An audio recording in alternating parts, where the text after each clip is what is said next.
Hey, Drunken Peasants fans, it's Billy the Fridge here, and I gotta tell you, Bill Nye has a new podcast out now called Science Rules. Yes, new podcast, Bill Nye. You probably know him as the science guy, and this show is for all of us that loved his show as a kid.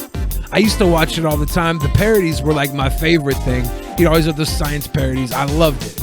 On Science Rules, Bill Nye takes calls from listeners and answers all their weird, embarrassing, funny, and occasionally more serious questions. Questions like, should we stop eating cheeseburgers to combat climate change? How do we go about putting colonies on Mars? How often should I really be washing my pillowcase? Will I ever be able to upload my brain to a computer? Is Billy a sweet boy? How will we prevent another Flint River crisis? The first episode of Science Rules is out now, so you can check it out right after this. And make sure to subscribe so you don't miss an episode.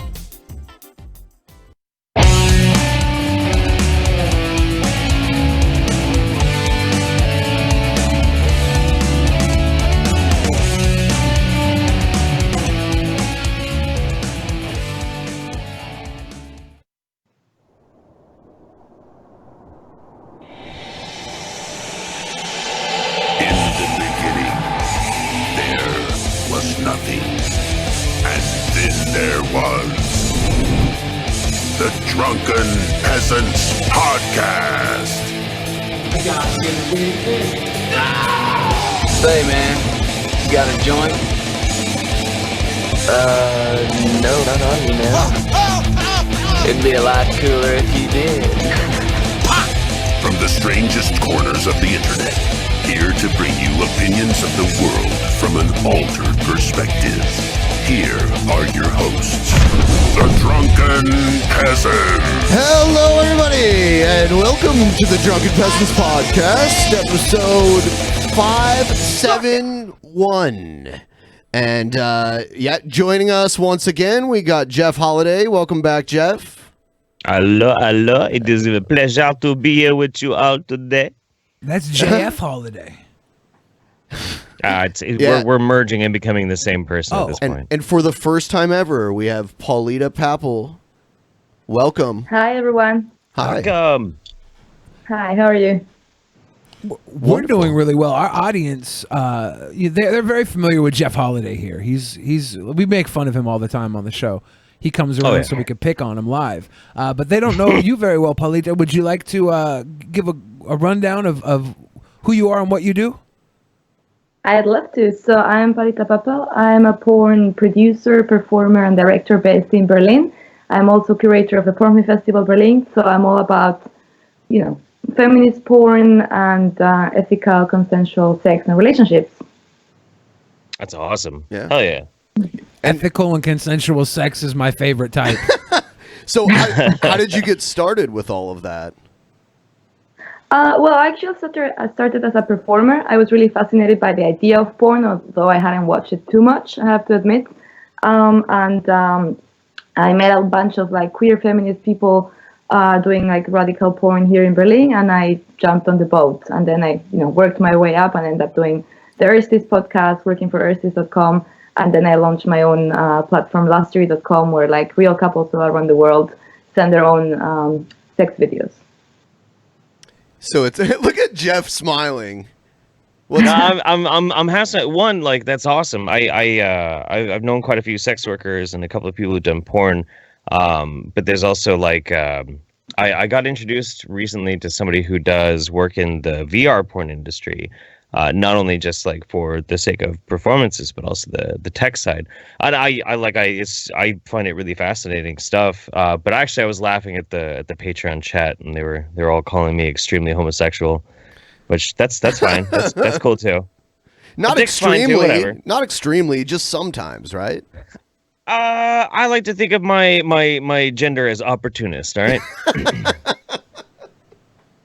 Yeah. So you've been doing the podcast for how long? For a year now. Oh, that's good. So how did the idea of the podcast itself come out of the whole, porn production thing? So basically, actually, we were doing another project. We were actually pranking people on the streets, and we became really good. It was 4 people. I knew some, one of them, Lina Bembe, who is also a performer. And basically, we were just having a laugh and having a really good time. And the pranks project wasn't going anywhere because we were really bad at it. But we were having great conversations, and we were like, you know what? Actually, we should just like record these conversations and make a podcast. So it was more of a lols kind of idea, and then we just like decided to actually do it and fuck off the other project, and that's how it happened. But also, I think it's interesting that I think a lot of everyone looks to porn nowadays and they're like, either they blame it for being horrible and like being the worst society and blah blah, and or like they look at it as like the educational source of sexuality for everyone. And I think so many different porn platforms are offering not only porn but so many other resources. From Pornhub having a podcast with Asa Akira, to us. I think there's a lot of like diversity on or VR, as you were saying, like there's so much that the porn industry is offering to the world nowadays. Yeah, I really love the idea of educational porn too. I think it was Nina Hartley that did a series where she like very much she broke down and demonstrated too, obviously because it is a pornographic movie, but techniques for how to get better at certain aspects of lovemaking. And I was dating a girl, this is maybe like 9 years ago. No, like 12 years ago, way before my wife, who was awful at blowjobs. And she went and she watched that Nina Hartley video. And thank you, Nina Hartley. It was great. She got good? She got good? Okay. She got good. I think practice, but I was into it, so it's fine. Well, I guess, there's from blowjobs to anything else. There's everyone can get out of porn education. I think porn helps people release a lot of their frustrations and like sexual or you mean beyond that? Okay. All frustrations. Yeah. It gives people an outlet who normally wouldn't have that. I think porn does a great service to our world and our communities as a whole, and anybody who doesn't like it is probably up to some weird fucking shit that couldn't be filmed anyways. That's what I say. I see. Yeah. Well, what I say is I think actually porn has much more diversity in terms of like body and gender and sexualities than actually other mainstream media has. Like take Hollywood or anything else. And I think it's funny that people are like, oh, porn looks all the same and it's like degrading to women and blah blah blah. That's actually not true. Like porn is really diverse, and if you think it looks all the same, it's because either you're not paying for it, which you should, or you're not really good at searching the internet. Yeah, right. I'm a fat person, so I can name like maybe 3 fat women in Hollywood, like Rebel Wilson, Amy Schumer, Melissa McCarthy, but I can name hundreds of morbidly obese porn stars. Oh sure. Yeah. Absolutely. Yeah. Exactly. I have one main complaint about porn though, and this is actually something that I've been noticing lately, and it really drives me crazy. So even like the big name porn production companies like Brazzers or Reality Kings, Naughty America, that kind of thing. Every single one of them, not one of these companies puts any thought or effort into the profile pictures of the male performers. None of them. All the girls have these beautiful, beautiful pictures. The dudes, they capture these candids. I think his name is like Peter Green or something like that. I can't remember what his actual name is. You mean Peter North? I don't think it's Peter North. Peter North's an older porn star, if I'm not mistaken. Yeah, he is. Yeah. No, he's a newer guy, and he's really muscular, and he seems like a really nice, goofy dude. But his profile picture on one of these big ones is the most goofy looking thing ever. It looks like he's taking a shit. It's like maybe he it's chose awful. that. I don't know. I don't think so. There's other websites where you can focus on the men more than the women, right? Right, Jeff? Like you're just at the wrong sites, man. You gotta dig a little deeper. I handed that one to you, didn't I? I handed that one to you. It's all right. Just a slow roll. Slow roll. Slowly. I think you should, put your complaint out there. I'm sure if porn production companies and platforms are very, they welcome their audience to give feedback. So you should totally give them that. So I'm gonna find that damn picture though. That's gonna drive me crazy if I don't find it at some point tonight. You're really looking up this guy's photo right now, Jeff. Yeah, of course. Okay. This is a weird Dude, hill it's to die on, hilarious. but it's yours. Oh no. pictures. I mean, we're live. You don't have to search through porn for some guy's picture while we're live, but if you want to. No. It's no bother. It's Okay. totally no bother. Yeah, as long as you're not Just pretend I'm not even here. It's totally fine. Paulita, in the world of pornography, there's probably a lot of viewers right now who are very vanilla. They don't really go too deep. Like me, myself, I'm pathetic. I just go to the front page of most websites and then fall asleep.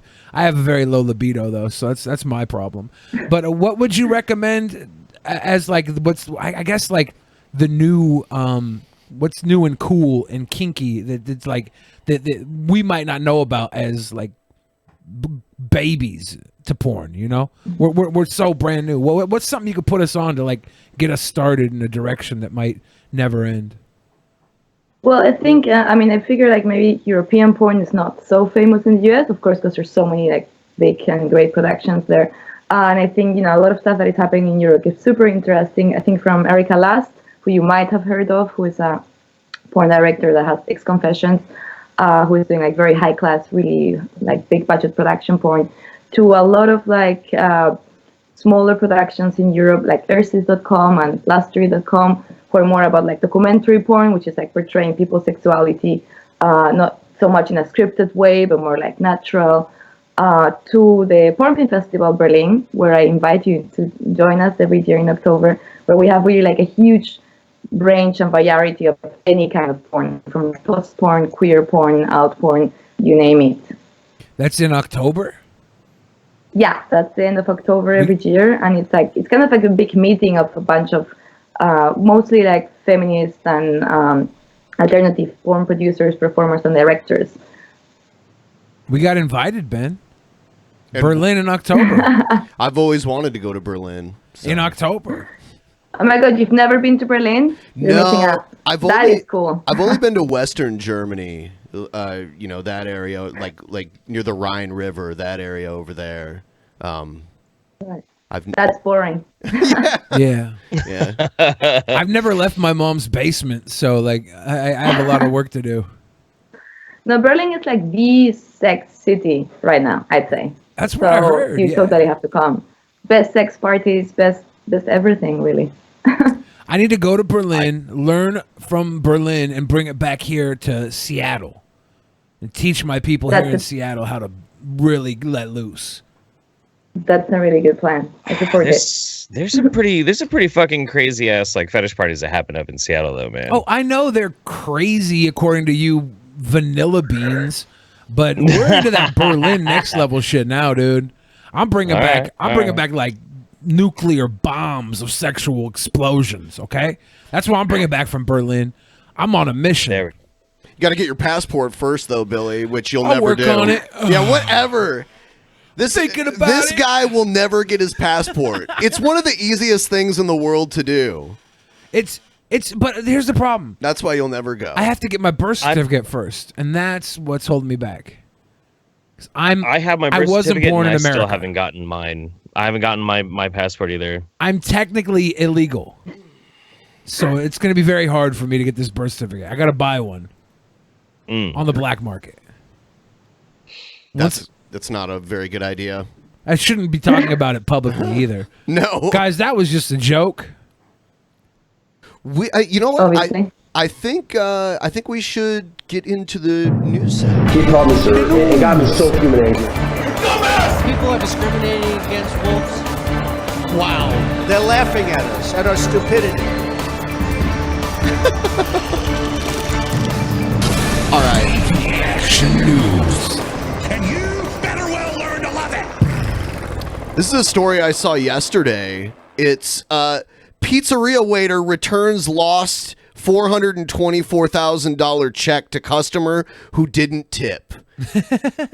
Now, I want to start this off by saying I don't like tipping, and I think we should just get rid of it. What? Why? Because tipping is Tipping is a way that people supplement their income. The cost of their employment is being passed on to the consumer when it should be their employer that's paying them a higher wage. But the cost of their employment anyway is passed on to the consumer no matter what. Well, yeah, but then you don't have to worry about how much to tip, right? That's what Ben's coming from. And I've been I've been places where tipping is not normal. Like you don't tip. Sure. And it seems to work just fine there. So I just think tipping in general is weird. Well, I would say since there are certain states and certain counties where you don't have to pay people even remotely a living wage as long as they're getting their tips decently, that should be fixed, and then tipping can be completely optional, and that's totally fine. But like just doing away with it altogether, it's a little strange. So like, is it normal to tip in Germany? Yeah, actually it is, but it also depends on where you are. And for example, I come from Spain, and in Spain you don't tip as much. Okay. So in Germany, I think usually like you don't. So people are getting paid anyway, and the tip is on top of what they're getting paid. But obviously in gastronomy, so in a bar and stuff, you want to tip like between 5 and 10% on top of what you're paying, which is way more than you tip in Spain. In Spain, like 0 to 5%. It's definitely not. Yeah. We're expected to normally tip between 15 and 20%. Yeah.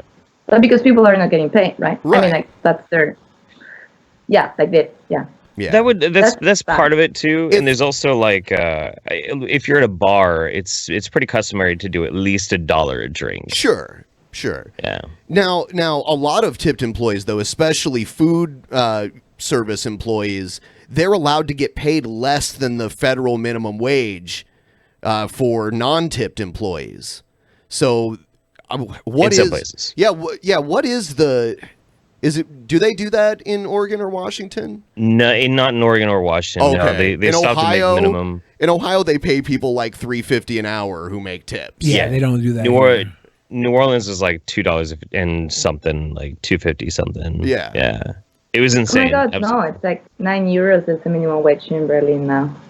Wow. Yeah. Damn. See, right? Yeah. So what they do in some states in the United States is if an employee makes tips, they get to pay them a lower wage than what most people would make as the minimum wage because they get tips.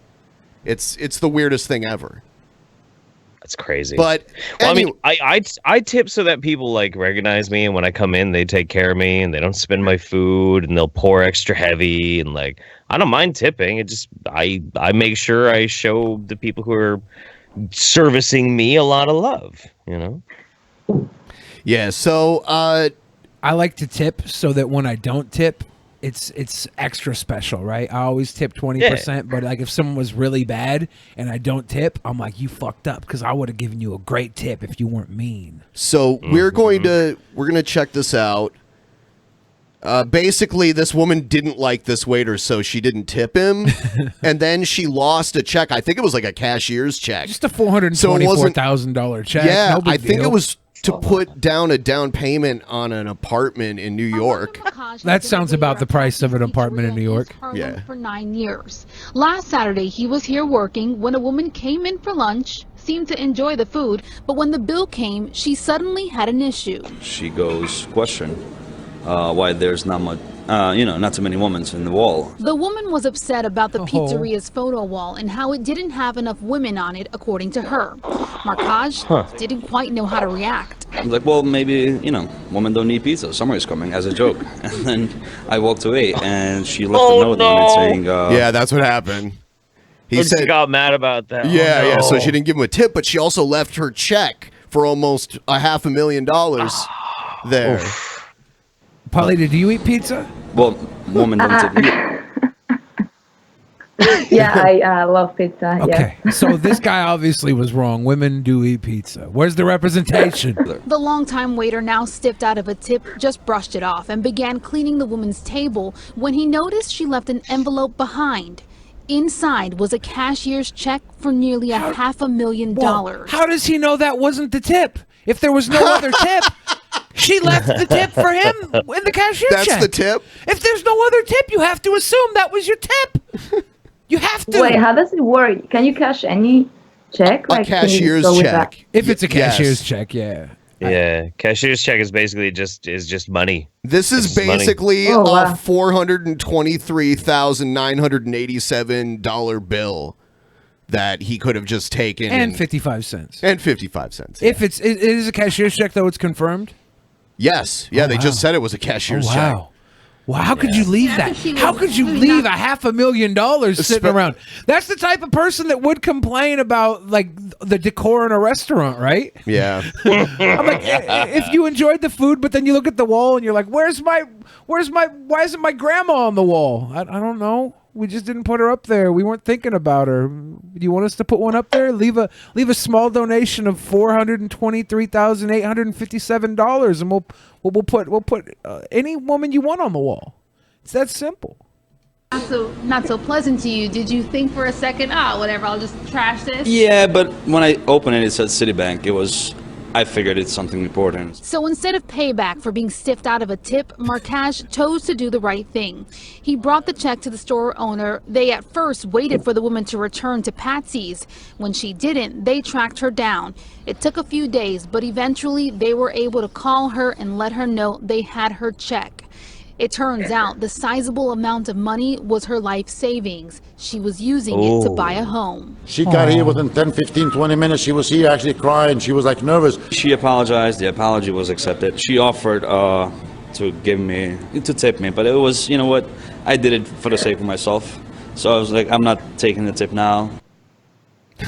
So, wow, he didn't even take a tip. Well, I mean, at that point, 2 days later, after all the work you did to get her money back, anything would be insulting. She could give him $1,000 and it'd be insulting.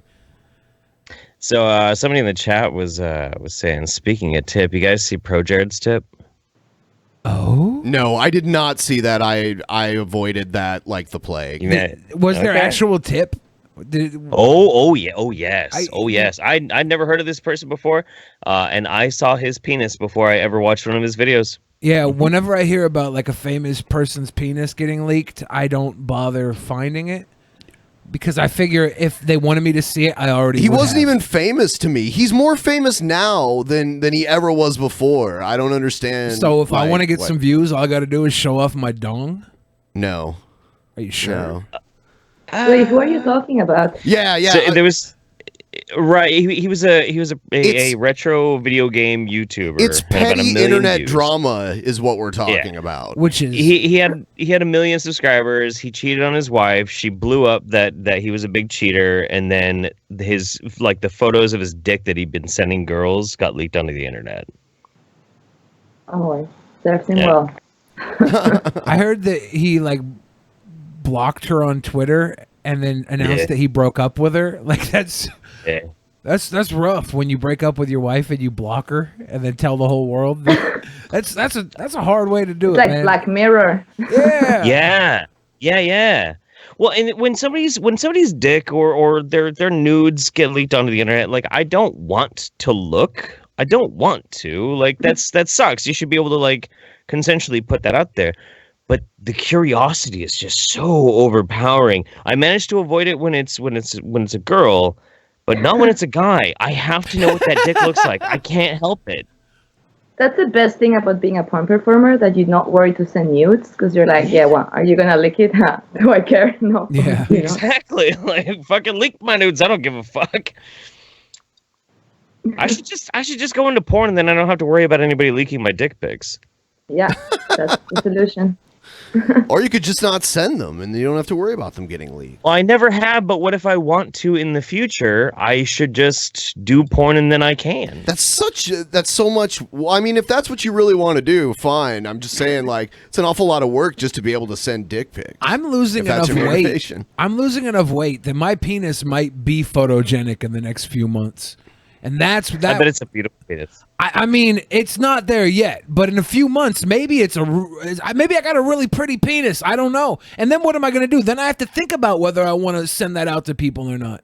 Right now, that's a lot of pressure. Right now, it's just bad business to send it out, right? Do you know this amazing website that was called Critique My Dick Pic? It was like this girl made a blog, and then you could send your dick pic, and she would rate it, but in a really nice way. She would, critique the composition of the picture and the lighting and the everything. It was so good. You should check it out. I heard about that. Yeah, does she still do that? That'd be fucking great. I know. No, I don't think she does that anymore, unfortunately. But she writes for Mel magazine nowadays, I think. See, that's Mel mag. Yeah. That's what we need, Billy. We need a professional to actually like give us composition tips, but also like the best way to capture the perfect images of our penises. Yeah. I need to study this so I can take a nice, like, I want my penis to look like it was just shot inside of a Sears, like right before a holiday, you know, when they have the Sears photo shoots with Santa Claus and stuff. Yeah. They look really cool. There's usually like a layered version of your face sideways, and then your profile forward. The sideways is behind you. Like I want to try and make. I want to make one of those dick pics where like the head is like facing the screen, but then the side of the penis is like looking away behind it, like a crescent moon. That would yeah. That would be an awesome. Oh my God, dick you're pic. onto something here. Yeah, I think this is a great idea. Fuck yeah. I think if I showed that to somebody, one, they couldn't be offended because it was so artistic, and two, it might actually be effective. They might say that was a nice looking penis. I guess You I still shouldn't send it if you don't have the consent of the person. But I think know you're that, I right. guess. Yeah, I think you're right about that. Ask first, you know. Ask good for rule. well, because I've gotten a bunch of unsolicited penis pics, and I don't like that. So I can only imagine what it would be like to get one of mine. Where have you gotten them? Oh, Facebook, Twitter, all the social media platforms. Really? Why? Yeah, because I'm pretty. I can't help it. You are pretty, There yeah. are I a haven't lot- gotten any dick pics. You've I never don't got get dick dick pics? pics, which is really weird. No, I never get dick pics, which is really weird and confused. Am I ugly? Really? No, I don't know what it is. It's strange. I think Billy's just really approachable. Like Billy's got a face that you could send a dick pic to. It's something, man. There's something going on. Maybe that's it. I'm more like the angry lesbian, and you wouldn't dare to do it, would you? I thought I was like an angry lesbian. I figured I'd come off like the Rosie O'Donnell type. I'm not sure. I've heard people call you that as an insult. I've heard before. people call me that as a compliment before. Really? As a compliment? Yeah, Rosie. They say you kind of remind me of Rosie O'Donnell from A League of Their Own, and I was like, when she was kind of like dating Madonna, I was like, that's a compliment. That's a compliment.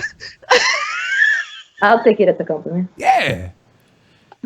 And then, like, there was that night in Portland where the bartender, really cute waitress, she's really cute. She came up to me. I was doing a live show, and I do music, so I was rapping. And she came up to me after the show on stage. I was getting off my set. She was like, "I just wanted you to know, you are like the best female rapper I've ever met." And I'm like, in that moment, I was like, "Did I hear that right?" Because the club was kind of loud, but I didn't want to try and like, I don't know. I didn't want her to confirm it, so I just pretended like she might have said something else, and then I walked away. But it was very awkward. It does sound awkward. At the time, I think you looked more feminine, right? Yeah, I was a couple 100 pounds heavier. Yeah. My chin looked like it might have had its own brassiere. I had chin cleavage.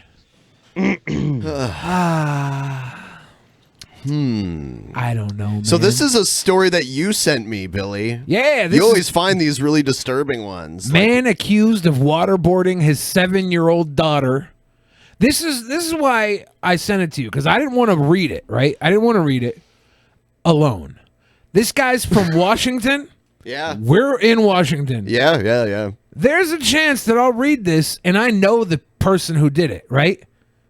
Maybe. I know you know everybody else. I know a lot of people here in Washington. Okay, this is the 7-Eleven in Lakewood, not my neighborhood. I think we're safe. A Washington state man is accused of waterboarding and repeatedly striking his 7-year-old daughter, authorities said. Officers responded to a 7-Eleven in Lakewood on Sunday after a woman reported that her boyfriend, Matthew Farrar, 27... Do you know him? I do not. Okay. I don't think, unless he's a rapper and he has a different name. Like if his rap name is like T-Knock. MC Waterboard? If it's MC Waterboy. Had waterboarded his daughter at the residence they shared, Lakewood police and Pierce County prosecutors stated in court documents. The girl, identified only as CF, told police that Farrar grabbed his belt and violently spanked her approximately 13 times for lying and talking back. The woman said Farrar was using too much power and too many strikes, and that it was way overboard, and the girl was allegedly screaming bloody murder. Farrar then allegedly dragged his daughter into the bathroom, grabbed a red-colored wash towel, and wetted it with water. He filled an approximately 17-ounce plastic bottle with water, took CF and bent her over the bathtub, leaning her face up, and he held the water-soaked rag over her face, according to the documents. He slowly started pouring water onto the hand towel that was held on CF's face, over her mouth and nose. The documents allege. Yeah, and as we know, this is a tactic that people use during war to torture and get information out of people. Lakewood's near the military base as well. Yeah. What the fuck? Yeah, this is what they were like trying to do to the detainees at Guantanamo Bay. There's been this is what Dick Cheney was all about, right? Yeah. There's been a few comedians and celebrities that allowed themselves to get waterboarded to like prove a point, and they couldn't handle it. They couldn't handle it for even a minute. Yeah. So this is a 7-year-old girl, dude. Like you could die from it too. That's why we were joking around one time. Like Billy was gonna let me do it to him. I'm like, you could die though. Like you could accidentally drown from it. So no. Yeah. His girlfriend. Horrible. This is absolutely terrible.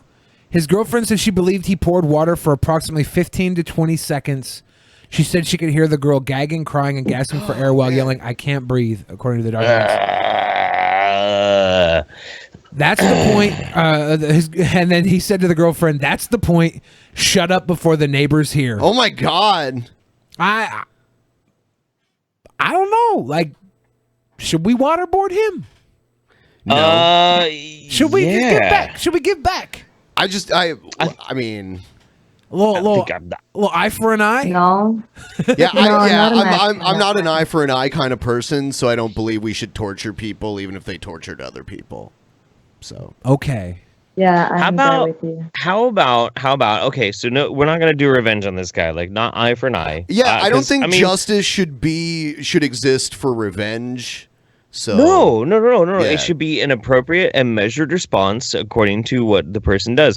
This dude likes to, for instance, abuse his children, maybe make it so he can't have children, so everybody gets to line up with his legs shackled, and we all kick him in the balls until his testicles actually pop. That sounds good to me. Some people are into that, though, Jeff. Yeah, well, then we can definitely find some people who are willing to do it. No, there's some people that are willing to get it in the junk. What if this guy's Pimp Monk bit off someone's testicle before? We gotta get Pimp Monk up here, and he'll just we have a friend that got into a fight with somebody, and the guy sat on his face and he bit the guy's testicle until it popped. Was Skeptical terrible. Jesus the one that made the game? Yes. Can we get him to make a game that's like Pac-Man, but it's Pimp Monk just biting testicles? Yeah, we need Pimp up here. Can we make that happen? Yeah, this guy needs to go to jail for a long time. I don't know how long they can lock him up, but I think maximum is the minimum here. I don't. It says 2 counts of child abuse. I don't know what the maximum sentence is for that. I think we start at maximum, and then we find ways to add on to him. There's a 7-year-old fucking girl, dude. Waterboarding her. Like yeah. Well, I think there's actually a crime called torture. Like there's some form of law in the States like that's effectively torture. He should be charged with that shit too. I just feel like life in prison isn't enough for this guy. This is his own fucking daughter, dude. Look, if Pimp Monk was a superhero, what would be the image that we would broadcast? If we gave as many people life in prison as Billy wants to give, we would have to build like 3 times as many prisons. Not if we didn't lock people up for weed. If we didn't lock people up for drugs and stuff. People don't really get locked up for weed. Oh my God, they do. Oh yes, they do. Well, yeah, but not like simple possession. Oh, I mean, even non-simple possession. I mean, if you're flying 5,000 plants into the United States, that's not free. Simple Isn't possession. the U.S. the country that has like most prisoners in jail? Oh yes. Oh yes. All other like countries in the world, and it's like the jail prison is just a system of like exploitative work. For as great as America is, we're number 1 in only 3 departments, and that's incarceration, military spending, obesity. And, no, not even obesity. Oh, we're not? No, we're number 1 for people who believe in angels. Oh yeah, I've heard that before. That's their 3 spots where America is number 1, and we're supposed to be the greatest nation according to all of our little freedom fighting fans. I don't think so, guys. Are you serious, Angel? That's hilarious. For people who believe in angels, America's #1. And it's all because of the 1990 sitcom Touched by an Angel. Is that We did it, the guys. sole reason? No, of course not. But I'm sure it didn't help. And the John Travolta movie City of Angels. That's Yeah. John Travolta, I think right? I think those shows are just a product of people believing in angels. No, wasn't there also Highway to Heaven? Yeah. Wasn't But I don't think you're Michael giving- Landon. Yeah, yeah. You're not giving Della Reese enough credit. I don't. Her turn in Touched by an Angel was breathtaking. Okay, I'm not even. What was first, the chicken or the egg? Yeah, yep. Oh, City of Angels is Nicolas Cage. Well, I think the egg was Oh. obviously first because not enough people have chicken for breakfast. Here's And another breakfast one. Is the first Here's meal of the another day. one You have Billy eggs. gave me that has to do with people being abused. Yeah, hit him. But this is What about the old fuck? man being abused. You sick motherfucker. What? Stan Lee's ex-manager charged with elder abuse against comic book co-creator. Yeah. Los Angeles. The former manager of Stan Lee has been charged with elder abuse against the late comic book legend, a Los Angeles court official said on Monday. Kia Morgan was charged on Friday with 5 counts of elder abuse, including false imprisonment, fraud, and forgery, stemming from an incident last summer when Lee was 95 years old. A spokeswoman for the Los Angeles Superior Court Public Information Office told Los Angeles City News Service. The spokeswoman added that a warrant for Morgan's arrest had been issued. Morgan, a New York-based memorabilia collector who became involved with Lee in 2017, was served with a restraining order last year after Lee's family accused him of elder abuse. The Los Angeles District Attorney's Office on Monday said it was unable to provide any information. An attorney for Morgan could not be located, but last year Morgan denied allegations of abuse. So Stan Lee was one of those types of people who could make a ton of money just by being who he is. After all the years of work that he put into creating all of these stories and all these characters, his very presence brought so much interest and money in. So he was just this guy's cash cow, basically. Yeah. In court documents last year, Morgan was accused of seizing control of Lee's Hollywood Hills home and hiring security guards with orders to keep away relatives and associates before moving the comic book creator to an unfamiliar condominium. So he hid him from his own family. This would make a really good movie, dude. Well, the name is Kea. I don't think it's a dude. Well, they said it was a dude. They did? They I called thought Morgan at a the top dude. they said their name was Kea. That's weird. Well, they also said that they used a he during the... Yeah. Their dude's named Leslie, so it's fine. Whatever. All right. Kia, like Kia and Peele. Kia and Peele. Oh, we have a Florida man story. Here it is. Oh, and look at this guy's great mugshot. Well, Florida man accused of playing basketball in the nude. Nice. Wait, accused? What's wrong with playing basketball in the nude? It was at a public park. A Florida man is accused of yeah. shooting hoops at a public park in his birthday suit, according to police. A Longwood officer responded to Candyland Park. Longwood in Candyland Park. Why is this guy naked in Candyland Park? Why? Located at 599 Longdale Avenue, so now you know where to go if you want to see a nude basketball player. Go to Candyland. Candyland, yeah.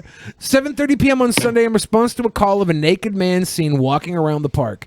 A park employee told Listen. the officer he saw the man playing basketball while on the buff, so he immediately contacted authorities. Well, Look, if I go to a park called Candyland, I expect to see a naked man. That's not that type of candy cane, Jeff. No, it's not. It's not that. But I mean, like, you're just asking for some dude to be naked doing something inappropriate there. You name it Candyland. What the fuck you think is gonna happen there? We have a candy cane park near where I grew up, and you know what they do there? They play frisbee golf in clothes. Okay, so it doesn't In clothes? Yeah, you don't need to have nudity at a candy park. Yeah, you kind of do. Yeah. Okay, I guess. Officers located the man later identified as a 29-year-old Jordan Glenn Anderson. In an arrest report, the officer said he asked Jordan what he was doing. Jordan stated he was working on his basketball skills. Do you think he was on something? I'm trying to get a scholarship, officer. Anderson was taken into custody, charged with indecent exposure of sexual organs. He was transported to the Johnny Polk Correctional Facility on a $500 bond. Can I ask a question? Yeah. Okay, charge on indecent exposure of sexual organs. Is there an indecent exposure of something else? I was wondering the same thing. Maybe your ass, because that's not a sexual organ. I don't know. Maybe it's a different. That's not a sexual organ. Yeah, the ass is definitely a sexual organ. Let me tell you something. I mean, come on. Who doesn't want to see this guy play basketball naked? Look at him. I mean, he's beautiful. Yeah. It's very easy. I bet he's a wonderful painter. Okay. It's very easy to take shots at this gentleman, but at least he had the balls to shoot hoops naked. He did. That was part of why he got in trouble. Oh yeah, huh? Good for him. Yeah. Good for him. Someone bite this man's balls off. Florida? This is Florida, yeah. Florida. Yeah. Florida of course, State. it's Florida. Florida's where all the really weird stuff happens. Yeah, Florida is like the epicenter of crazy in the United States. Yeah. Okay. Yeah, it's weird because a lot of people just move there because of the warm weather, like the tropical weather that they have there, and it just ends up being crazy. Sounds like the type of weather where clothes might just get in the way. I mean, it probably was hot. Yeah, I like how he responded though. Working on my basketball skills. Working on my basketball skills, officer. Yeah. I'm trying to get a scholarship. All right, so here's a story that that's actually about someone that Billy knows. This is my billionaire. Your billionaire. This is my billionaire, yeah. Coca-Cola billionaire arrested after search of private jet reveals 5,000 alleged cannabis plants. Yeah, so Billy used to work for this guy doing public pranks. Yeah, we used to do pranks. Yeah. Alki David is a member of the Leventis family who run the biggest commercial bottling facilities in Europe. A merger with Coca-Cola bumped the family's net worth to approximately 4.6 billion pounds. Is that pounds? Yes. Yeah, pound sterling. Yeah. So this guy's family basically owned the Coca-Cola distribution in Europe and parts of Africa. They raided his private jet. He had 5,000 cannabis plants. On his jet? Why would you have cannabis plants on your jet? I don't even understand. Well, allegedly, he runs a CBD company, right? So he might have been harvesting. I don't know. Why on a jet, though? Because he's a billionaire. That is not a reason. You wouldn't put your weed plants on your jet? Was he trying to take them to Cyprus with him or Maybe. something? A Greek billionaire has been detained on the Caribbean island of St. Kitts after a search of his private jet yielded approximately 1 million pounds of cannabis, totaling approximately 5,000 plants. Not 1 million pounds, like weight-wise. 1 million sterling. Pounds worth. Pounds worth of That's a weed. lot, though. How many actual... But where was he bringing it? Like, why did he have it on his jet? I still don't get it. I'm not sure. This is a Caribbean island, so maybe he found like the good stuff in the Caribbeans, and he's taking it back to the United States. It had an unknown number of seeds and a variety of other cannabis products. I mean, because cannabis is commercialized in so many states, I doubt that he found weed that was just so strikingly better there that he had to bring. There's something else going on. He's a billionaire. Yeah. When you find something you like, you buy 5,000 of them. It's simple. And then you go to prison. Listen, you don't go to prison. I like this one weed in specific. I'm just going to buy 5,000 plants of it. This is how Billy's mind works. Oh, he's going to prison. Don't listen to him. He's not going to prison. This is how Billy's mind works. Like, literally the whole world revolves around him. Like, he was like, you see what they're doing? This is before the show. This is when we were not on the air. Yeah. This is like him just talking to me. See what they're doing? They're just taking down all my rich friends. See how they're doing that? Yeah. They're coming after my rich friends. They see me doing good. Got myself a little money in my pocket. They want to take down my rich friends. They're coming for me next, Ben. Oh, yeah. Yeah, there is that bullshit website that says you're like a millionaire. Yeah. You know those like net worth websites where you can like look up the net worth of famous people? I looked up Billy and it said he had like $2 million. I thought it was 30 million. Oh, was it? Was it like? Oh man. Can I take that website? 30 million? Can I take that website to the bank and just ask for a withdrawal? Yeah. Is that how that works? Will you help me pay off my student loans, I mean, dude? shit, yeah. If you can help me get this money out of whatever website it's in.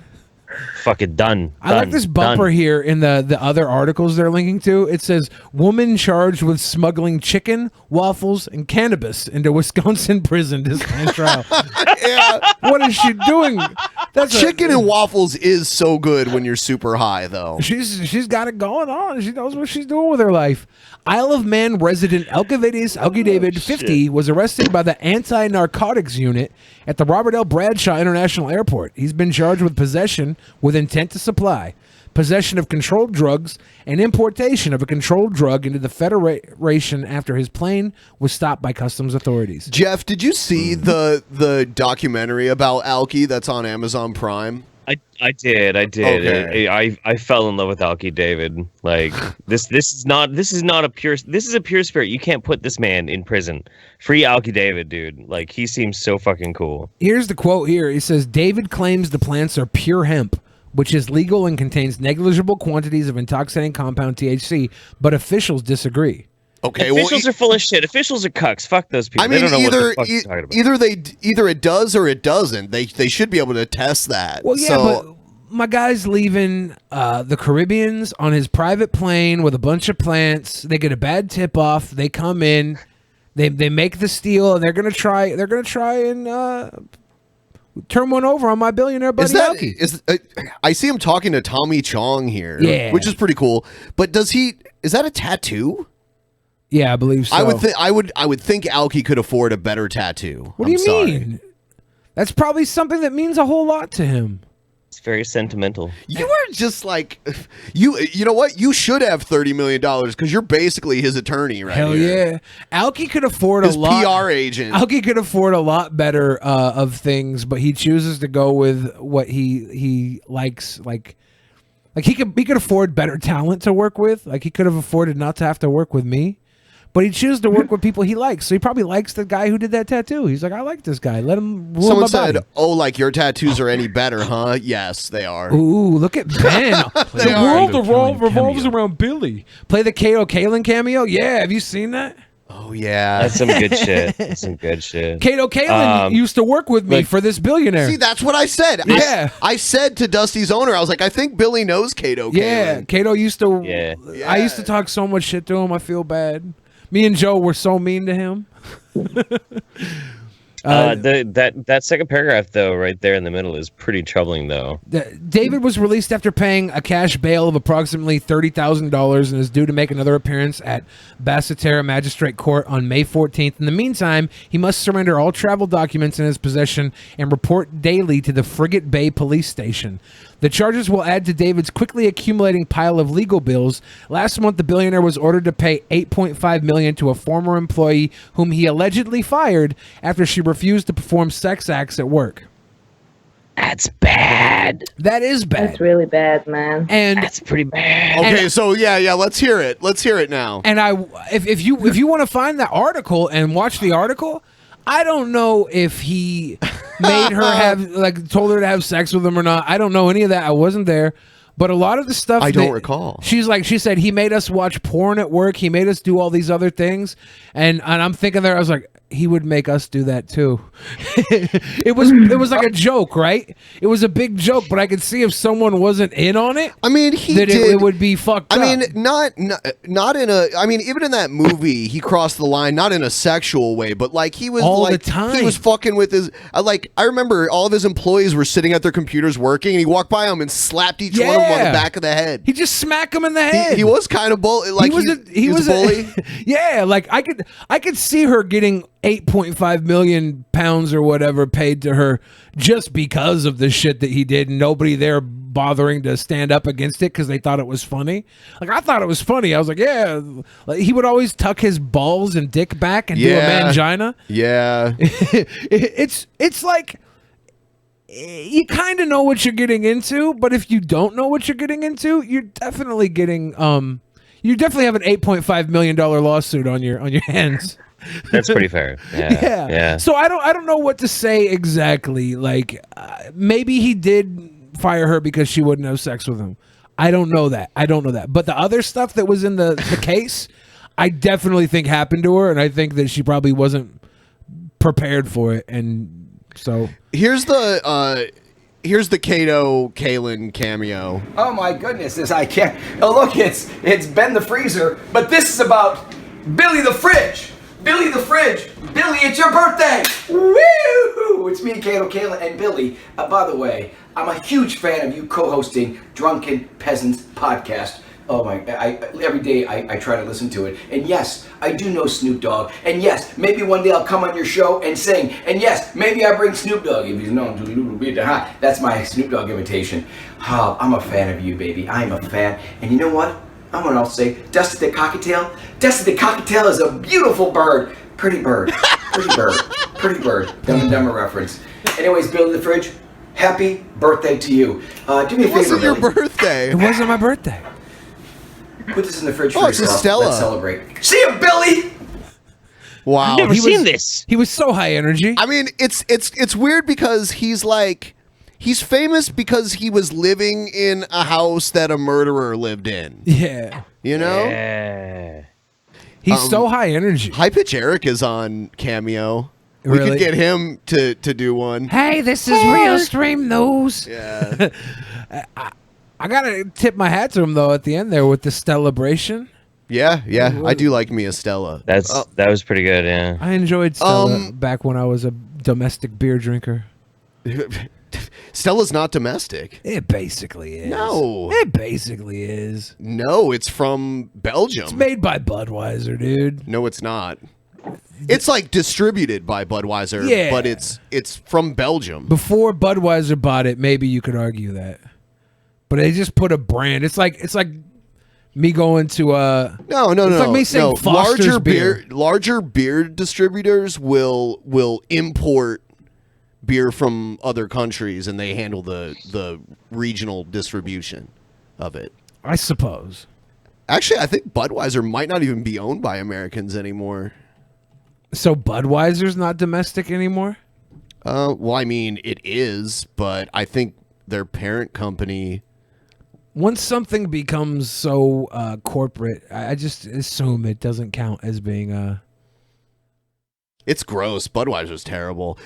Here's this is our last news clip that we're gonna play before we move on to the rest of the show. Here's Tucker Carlson talking about homelessness. Oh, good, Tucker.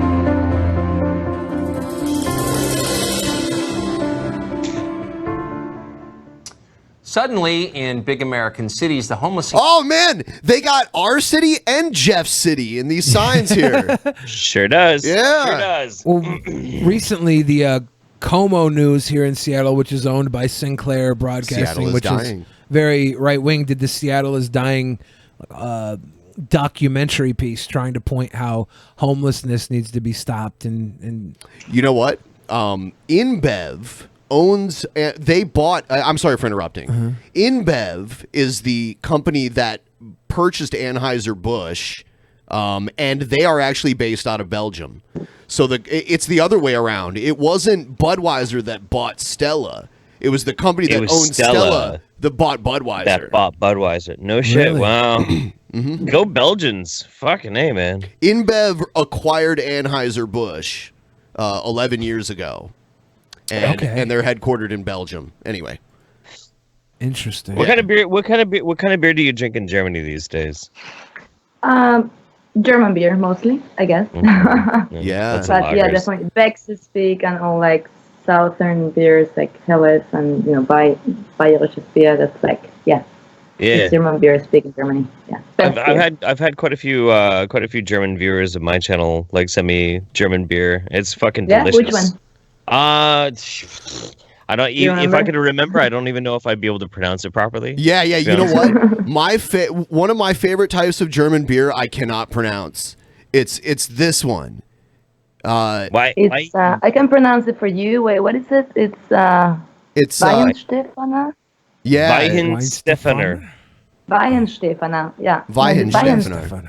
Weihenstephaner. Yeah. I I like the it's like a dark wheat beer. It's a Dunkelweizen. A Dunkelweizen? Dunkelweizen. Yeah. That's a fun word. It's good. That's heavy though. It's like liquid bread, really. Yeah. It's like a meal. Ben likes to put Dunkelweizen in his mouth. Yeah, that's one of my favorite German beers. I had like this beer at a German place. It was called Spaten optimator or something. I don't know. Spaten, yeah. I've had Spaten. that It was like before. the optimator though. It was like the highest count alcohol you could get. It was dark and it tasted great. Tasted like I was drinking war. Drinking a war. I was drinking Dark war. beers can have up to like 8% or even 9% alcohol. It's pretty. The one I had was over 10%. I had one from Belgium that Yeah. was like 11%. Yeah. Golden Drac. Have you ever Golden Drac? Yeah. Huh. I just like going to the German bar because they have the best food there. Yeah. Well, what's your favorite German food? Oh, I would go there to get. They make corn dogs, which were kind of American, but they were like a thick German sausage. When I think of German food, I just normally think of sausage and Yeah, kraut. it was like the sausage and kraut. 100%, They had schnitzels and shit. they had Oh the my schnitzel God. was very good there. Have you ever had cream puffs? Cream, like yeah. pastry? Yeah. And then they also did something at this restaurant where they would have the fries, but they had the curry ketchup that was very good. It was like that was the first place I found that. Oh, that's a typical of Berlin, the currywurst. So it's like it's curry ketchup and currywurst. It's a good one. When I was in Amsterdam, they had like the Flemish fry places everywhere, and they had like 20 different sauces to choose from. Yeah. And curry was one of them. Curry ketchup. It was very good. But most people in Europe, I noticed, they dip their fries in mayo. Mayo is like what most people were using to dip their fries into. I like mayo. The usual thing in Berlin, you get ketchup and mayo, right? And you can like keep changing. Yeah, the fry sauce kind of thing. Yeah, I think mayo on fries is like an overall just kind of bigger scope European thing. Because I know a ton of. I never thought of that as such.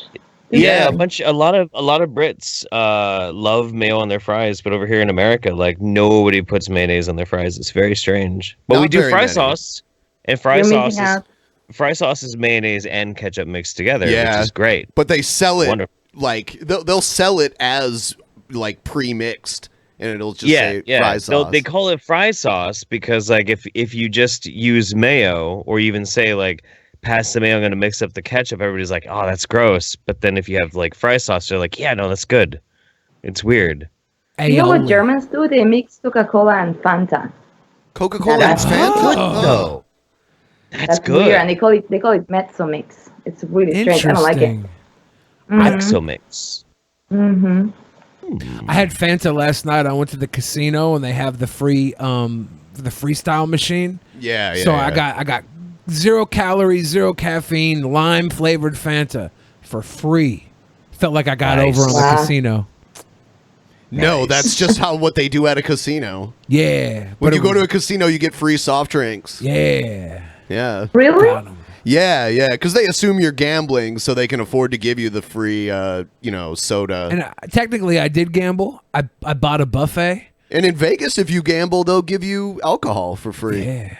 I went to the casino buffet, and it's always a gamble at a casino buffet. Because you don't know if you're going to get good food or bad food. And I was there like 40 minutes before closing. It was very good. It was very good. The casino that we stayed in at Vegas, that fucking buffet, not good. Yeah, that was not good. Oh, yeah, I did not go to the buffet at that hotel. The one I went to last night, it was tasty. It was very tasty. They even had sugar-free We've gone on mousse. quite a tangent. It's like, and there's Tucker like, hey, assholes. Dude. I'm going to have a lot to say about this shit when this clip plays, so I'm happy to just have a goof off conversation before we got to talk about this, because I'm going to get mad. I like how he mentioned your town, too, Eugene. Yeah, I know. To be everywhere, and that's not your imagination. On any given night, more than 500,000 people sleep outside in this country. It's enough people to fill Yankee Stadium 10 times over. There are more homeless people in America right now than active duty troops in the U.S. Army. In fact, if the homeless had their own state, it would have as many people as Wyoming does. Over the last 2 years, even as the economy has grown, the homeless population has grown with it, in fact, outstripped its growth. Who are these people, these hundreds of thousands of people, and how did they get there, and why, and what are we doing about it? What is this, anyway? Well, the West Coast is the epicenter of the problem, and we sent our producer, Charles Cougar, on an 8-day journey there to 7 cities in 3 states. What he found was what you'd expect, but it was still shocking. Heroin addicts living along freeways in Seattle, a college town desperately trying to clear its sidewalks so people could walk. RV dwellers living next to the richest people in the world, tent cities in one of the poorest places in California where housing costs are zero. Across the West, we found places in America that are almost third world in their decay and disorganization and the chaos. So what is it like in Berlin as far as homeless people? Are there not a lot? I think not as much. Well, there's a quite great social system, right? So there's a lot of places where you could go as a homeless person, especially, I mean, Berlin is so cold. So in winter, you would just freeze to death if you're sitting out there. So, I mean, what people tend to say is like, if you're homeless in Berlin, unless, of course, I mean, if you're a German citizen and you're homeless in Berlin, you don't need to be homeless. Like, there's a great social system to support you and to, help you find your way back into society and having a house. However, surely with more and more refugees coming and with more people, being illegalized, it does become a bigger problem. Gotcha. Yeah. Okay. Yeah. On the west coast of the United States, we have people living in tents. In the city that we live in, there are little sections of the city where you'll just see a small city of tents that people live in, and it's getting worse. Well, in Eugene, we there's some progressive ideas that are happening in Eugene. They do like small houses, intentional little villages where people can like petition to get into there and have a temporary place to stay. Are they like tool sheds basically? They're like little... they're nicer than tool sheds. Okay. They're a lot of people I know actually volunteered to help build these things. So, and they work really well. See, the good thing about those is that it gives them an actual address. So if they do want to go and find work, they have an address.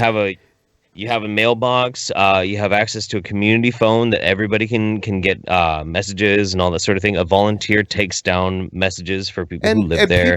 People who look down at homeless people are like, why don't they just find a job? They don't understand. Like, it's really hard to get hired when you haven't bathed in a long time and you don't have an address and you don't have a phone number or an ID or anything like that. But the other side of it is here in Eugene, for a long time, we had a place called Down in the Dirt. It's gone now. The city bulldozed it. But for a good, I'd say 10 to 15 years, there was a place in Eugene called Down in the Dirt. Nobody knew where the fuck it was. I accidentally found it at one point. Down in the Dirt was a place that you would go when none of the homeless shelters would take you. None of the Christian missions would take you. None of the little camps and whatnot would let you go anywhere near them. This is where people who were like riddled with AIDS went to die. This was like the worst of the worst. Totally mentally ill people, could barely even function in society, couldn't even be on the street because they're so fucked up. And like, that's where they would go, and that's where they would die. And we had a huge population of people living Down in the Dirt for a long ass time. But thankfully, over the past 5 years, like, that shit got bulldozed. The city's been doing progressive policies to try and get some of these people housed, get some medical care going. Like, it's better now, but it was bad, man. Yeah. Like, bad. Like, this would have made like 80s, 90s era Skid Row look like paradise by comparison. Down in the Dirt was fucked. And now finally it's getting better. But that was Guns N' Roses that did Paradise City, not Skid Row, man. No, Skid Row. I meant literally Skid Row, not the fucking band. Jesus. That was my hair metal joke. Actually, that was That's good. Yeah. That's good. You saw what I did Chaos. there. Often we found homelessness and rampant drug use in places you would never expect to see them. This is a complicated problem. There's no obvious solution, at least no obvious one solution. One explanation you hear is that it's a mental health problem. And people say the government contributed to the crisis when it started discharging patients from mental hospitals and shutting those hospitals in the 1960s. And there's truth in that. Clearly, it's a factor. But it doesn't explain everything. Government because it's not a mental health issue for everybody. Sometimes it's an addiction issue, which does kind of go into mental health to some degree. And then there's the people that just live in an area where the cost of living shot through the roof, and they were displaced by people who had the money to move to those cities, like in Seattle. People were displaced from their homes when people from people coming here to work for Amazon and other big companies came with their big fat paychecks. You know, I don't know. Tucker knows what's going on. That's why we need to vote Andrew Yang and get everybody $1,000 a month. Yang gang. Yeah. What's your Yang take on gang. this? What's your take on Yang? Because Billy always talks about it, but I think he's just memeing. I don't think he really likes Yang. Not just memeing. You did go see him in person. Yeah, So- $1,000 a month would change the world. Me or Paulina? I don't Probably know. you, Jeff. I don't. We'll get Jeff's take on it first, and then we can ask Paulina about it. Okay. My opinion on Yang is the moment I saw Baked Alaska's rap song called Yang Gang, I pretty much wanted nothing to do with it from then on, and it's going to take a whole lot of effort for me to actually care at this point. That's why I'm talking about Thanks, the Baked meme Alaska. thing. Which is unfortunate because he's got humanity in mind, Jeff. I can't get over it. I can't get over it. You're gonna let Baked Alaska dictate your mathematician president? Did you see that video? I'm not gonna let some shit rapper, shit garbage human destroy Paulina, a real person. Has that been on Cringe Raps yet? It hasn't. Paulina, we have someone who's running for president who wants to give every American citizen over 18 $1,000 a month, tax free, for like a year. I know. That's an initiative that has been going on in Europe for a long time, actually. And there are a lot of supporters of that system. Actually, my flatmate, there's actually a website where you can apply for. There's a big thing you can apply for and try to get that, whatever. Anyway, I think it's actually a great idea. Yeah. There are people in the chat right now saying, Billy, that it would wreck the economy. Well, there's a lot of people that make the long studies and prove that would not, that it would actually be good. Yeah. It's thrived in Alaska. Alaska has a very low population, though. But it's thrived there. We have a greater population here, so it might thrive at a greater rate because of the amount of stimulus it creates. Anybody who thinks the economy will get wrecked, I say, let's try and wreck it then. Let's fucking do it. Right now, I think the economy is wrecked. I mean, no, actually, economically, we're doing quite well. Some people argue that it would actually help the economy. Yeah. It could. It could. It's never been attempted here at all. But I'd rather just get free health care than the $1,000 a month. Well, the $1,000 a month could help pay for health care every month. Depending on what your health care needs are. It could not even come close to covering it, depending on what it is. And he's gonna work Hold on, on all that too. You're ignoring the point that I just made. What point?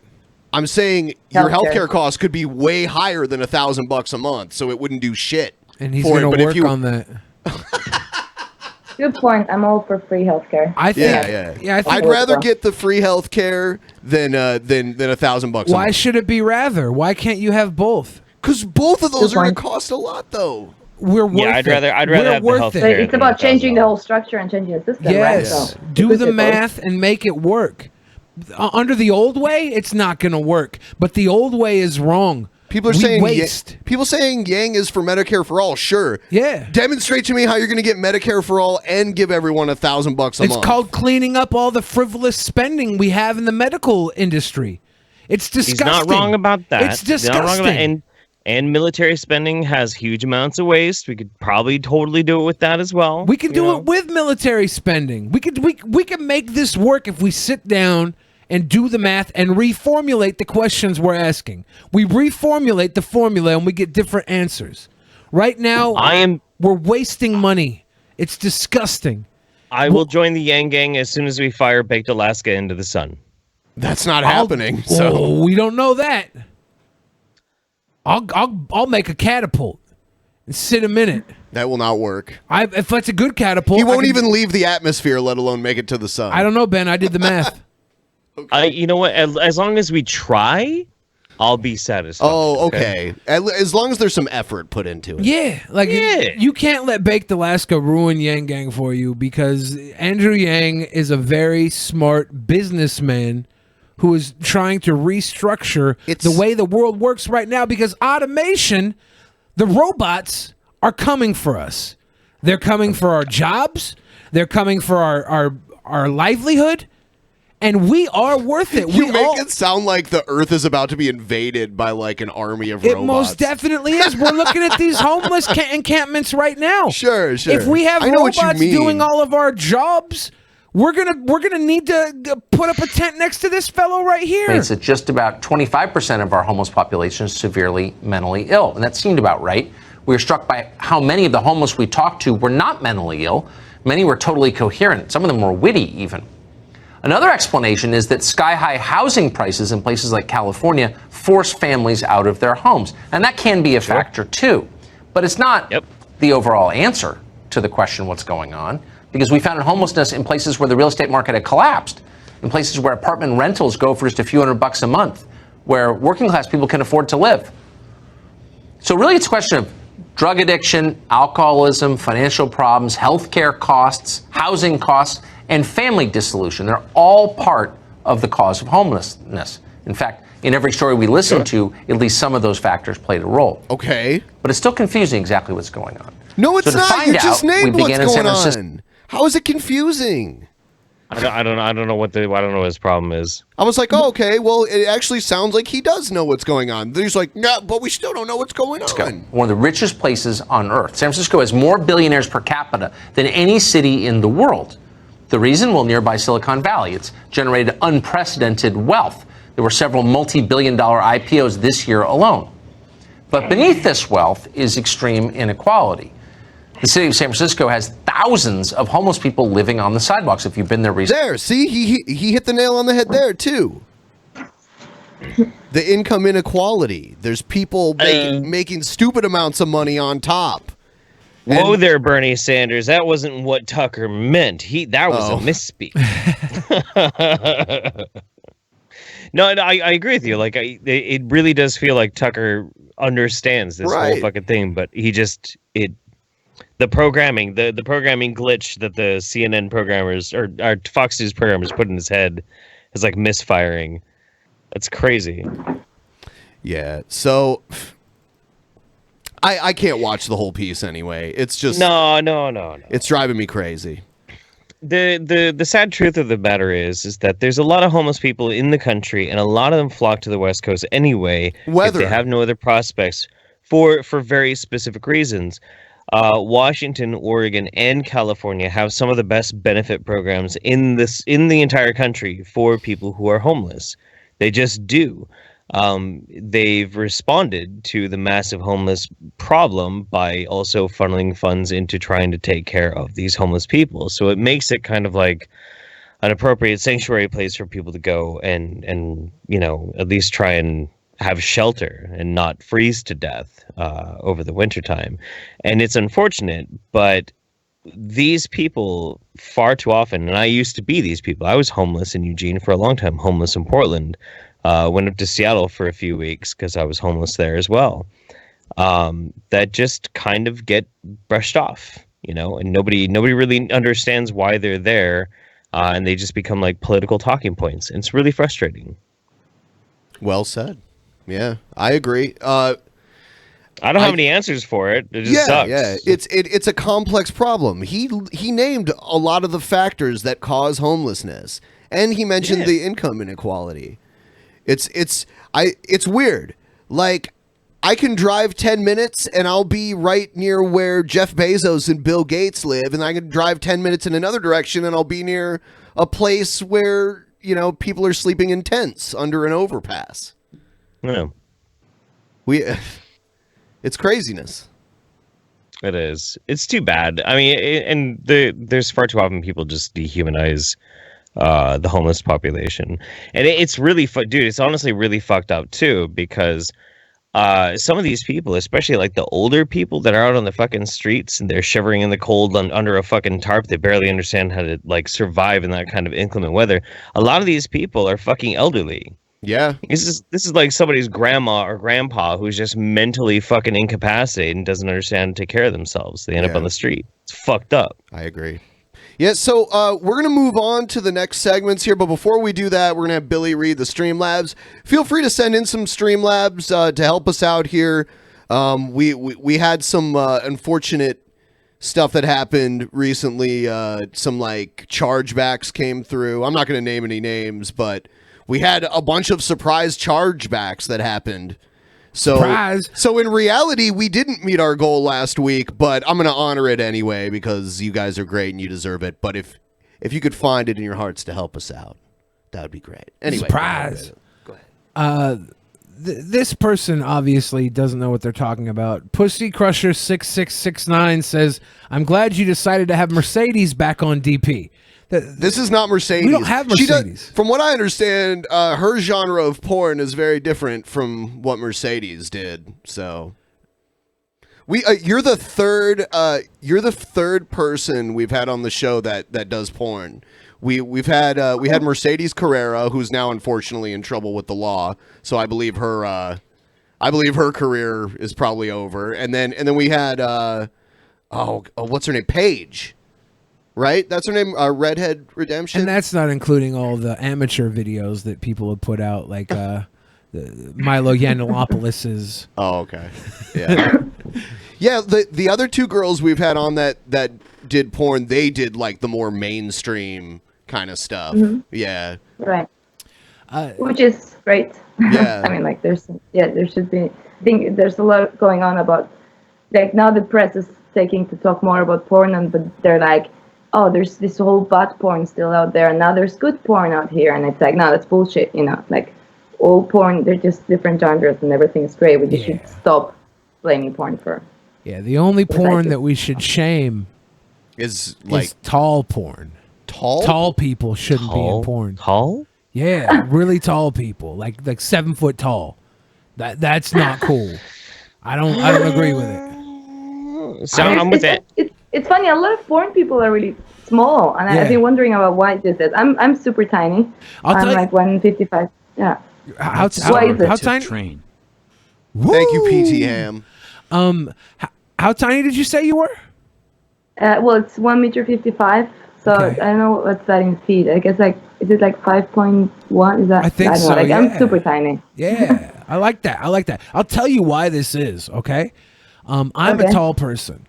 So he's not. He's tall-ish. I'm like 6'3". Okay, he's tall-ish. You're tall. like 5 foot tall. That's very tiny. Wow. Of course, but this I'm tiny. This is why I'm tiny from people. Spain. This is why tiny people do porn more than big people. Because like a 7-inch penis on a 5 foot tall guy looks gigantic, but on a 7 foot tall guy, it doesn't look big. It looks like a sore thumb just kind of sticking out. That's true. Yeah. The same thing happens with tiny girls. If you have a tiny girl, it makes the penis look gigantic. So do you think Andre's penis looked very small in relation to his body? There's no way that it looked big. It could have been. I'm guarantee I you it heard was Jim big. Ross tell a story. I guarantee you it was big. I heard Jim Ross tell a story that some woman tried to like bribe Jim Ross to sneak into the shower while Andre was in there because she just gots to know. That's a quote. Andre the Giant's to know how big that giant's dick is. Yeah. Andre the Giant's wife, or maybe not wife, but baby mama. Yeah, baby mama lives in Seattle, Washington. Yeah. His daughter is in Seattle, Washington. Yeah. She used to have a costume shop here in Seattle. I tried to get some gear made in my wrestling days, but the costume shop was always closed. It was. I don't know. She would know. All right, and I heard she was not a very large woman. So I doubt that his penis could have been like a horse, which would need to be large, like a horse's penis would need to be the size for it to look big on Andre the Giant, right? Yeah. It'd have to be a whole forearm. Yeah. But yeah. All right, Streamlabs. Dusty's owner asks, can Paulita tell Dusty the cockatiel that he's a beautiful bird? Wait, what? We have a guy that watches our show and he has a pet bird, and he always has our guests on the show tell his bird Dusty that he's a beautiful bird. Okay, so I should tell the bird Dusty that it's a beautiful bird. Yes. Yeah. Okay. Hey Dusty, you're a beautiful bird. Yeah. Thank you. This is the test. I have to explain that to people because they're like, "What? What is going on?" We've only had a couple people deny telling the bird that he was beautiful. Yeah. Oh, that's mean. Isn't it? Some people think really it's nice, like it's a sweet bird. Yeah. It's a very sweet bird. Yeah. It's very Birds are nice. Beautiful. We all love birds. And we have Fidel Castro says, okay, ask Paulita if she will do a porn where she just reads Einstein's essay, Why Socialism? It would entertain me greatly. How is that a porn? I don't know. I love that idea. Oh my god, yes, I'm totally gonna do that. Okay. Am I getting paid for it though? Exactly. You're gonna have to shell out a Fidel little Castro. more money, Fidel Castro. Get in contact with great idea, Paulita, though. and she'll make this custom just for you. Right, Mr. Blue says it's all getting a bit Reservoir Dogs. I don't know. Maybe that was in response to the waterboarding. I'm not sure. Maybe. And Manny says I can't find Paulita on Pornhub. Yeah, she's an independent producer. Paulita, where can they find some of your work so they can give you money for what you do? So you should please check out lastry.com.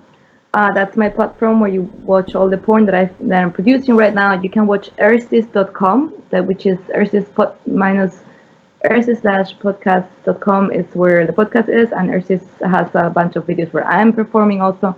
And just follow me on Twitter and you'll be up to date with all the things that I'm doing. Yeah.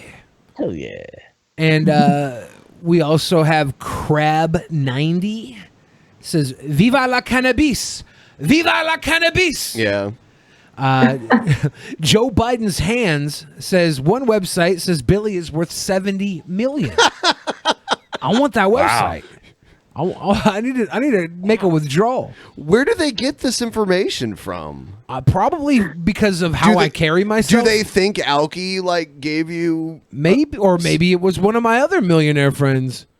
I carry myself. Are you like sitting a on a bunch of multimillionaire. Shkreli's money? I should. And sharing the B-Day alone. Thank you. Yeah, Kitty Thank you screams. so much. Happy birthday. Making it rain. 22 years old. That's a good year. That's a great age. Because you don't have to get wasted on your birthday, but you have the option. 21, you have to puke, right? Oh yeah, I puked on my 21st birthday. When you turn 21 in the United States, that's the puking birthday. You gotta vomit. Right. If you don't vomit, then you're doing it. See, but wrong. in Europe, a lot of the countries, the drinking age can be 16. Yeah. Yeah, kind of. I mean, they have different ages for different drinks. So beer and wine is 16, and the rest of the alcohol, hard alcohol, is 18. But now it's been changing, and most of it is 18 though. Times are getting worse. We also have the Wolfen Zero said, we live on a placid island of ignorance in the midst of the black seas of infinity. And it was not meant that we should voyage so far. You sound like Jake the Snake almost there. Really? Yeah. Yeah. Yeah. We live on a placid island of ignorance in the midst of a black seas of infinity. And it was not meant that we would voyage far. In a world. That was deep. That put me in a state of depression. So thanks. I love deep. One Canuck. No, but. Oh yeah. Sorry, no. I was gonna say nobody's asking about my T-shirt. And I'm gonna throw this in. I'm wearing my awesome T-shirt that says "Blowjobs are real jobs," and in the other side it says "Sex work is work." Just shout out to sex workers all over. I like That's that. awesome. Yeah. That's cool. I have one problem with the blowjobs or real jobs thing. Okay, and maybe you can clear this up for me. My friend told me I can make $20 if I give somebody a blowjob, right? And then so I said to my friend, that means you could make $20 if you give somebody a blowjob. He said, yeah. I said, well, let's make $1 million. I gave him a blowjob, and he gave me $20.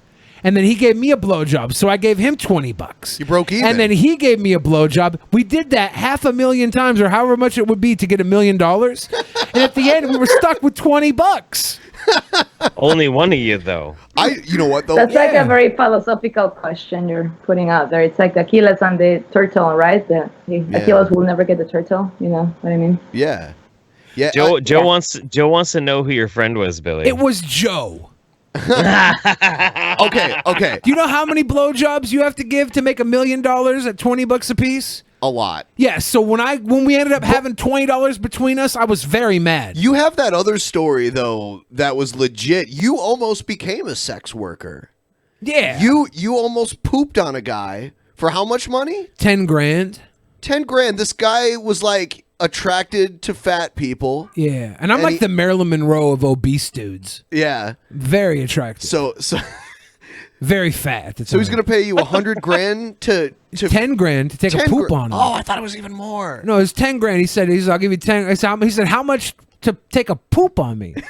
And I said, I don't know, like 10,000. Right. And he was like, yeah, no problem. He's like, 10,000 is fine. He was like, how much for you to have sex with me? And I was like, damn it, I don't know. And I got scared because like you'd be the one giving and he'd be the one taking. Yeah. Okay. But there's definitely a price someone could pay me to have sex with them, right? I'm not above I like how that. he wanted to cook you like a big meal and then have you shit on him. Yeah, he wanted to cook me. He didn't want to cook me like a meal. He didn't want to like baste No, and he wanted to roast me. cook a meal for you. He just wanted to feed me. He was a feeder. Yeah. And so and you said we would recognize who they are? No, you wouldn't recognize. Was it Elton John? It wasn't Elton John. It was somebody. It was somebody who was a very successful musician. They kept trying to tell me that like they would a very successful musician. Yeah, they were like, I can introduce And you he's to Madonna. British too. I'm not gonna say anymore. You already said he was. No, you said he was. He's making this up. It's Elton you guys. John. I'm not I don't making think this he's up. making I'm it not up. making this up at all. Listen, Totally it's, making listen, this up. it's I'm not. Sir Elton John. Thank you.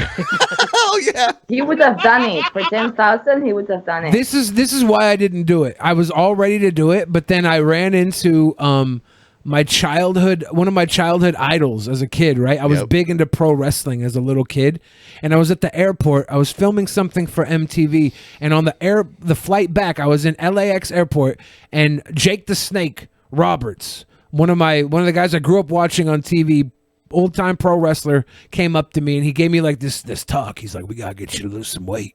Yeah. And he put me on a diet right then and there, and I was like, This really did happen because he does know Jake the Snake. yeah, I was like, I can't. Right. Yeah. I can't, of sound mind, after having this moment, this life-changing moment happen to me, go and eat a bunch of food just to poop on a guy. You did slip back into it though. I did eventually. After like Yeah. a year and a half, I fell off, but I'm back on the wagon. Oh, now you are, yeah. Back on the wagon, man. But I wish, when I slipped off, I wish I would have got a call from that guy. And pooped on him. Yeah, because it really took the wind out of his sails when I turned him down, because we had it all set up for a meetup.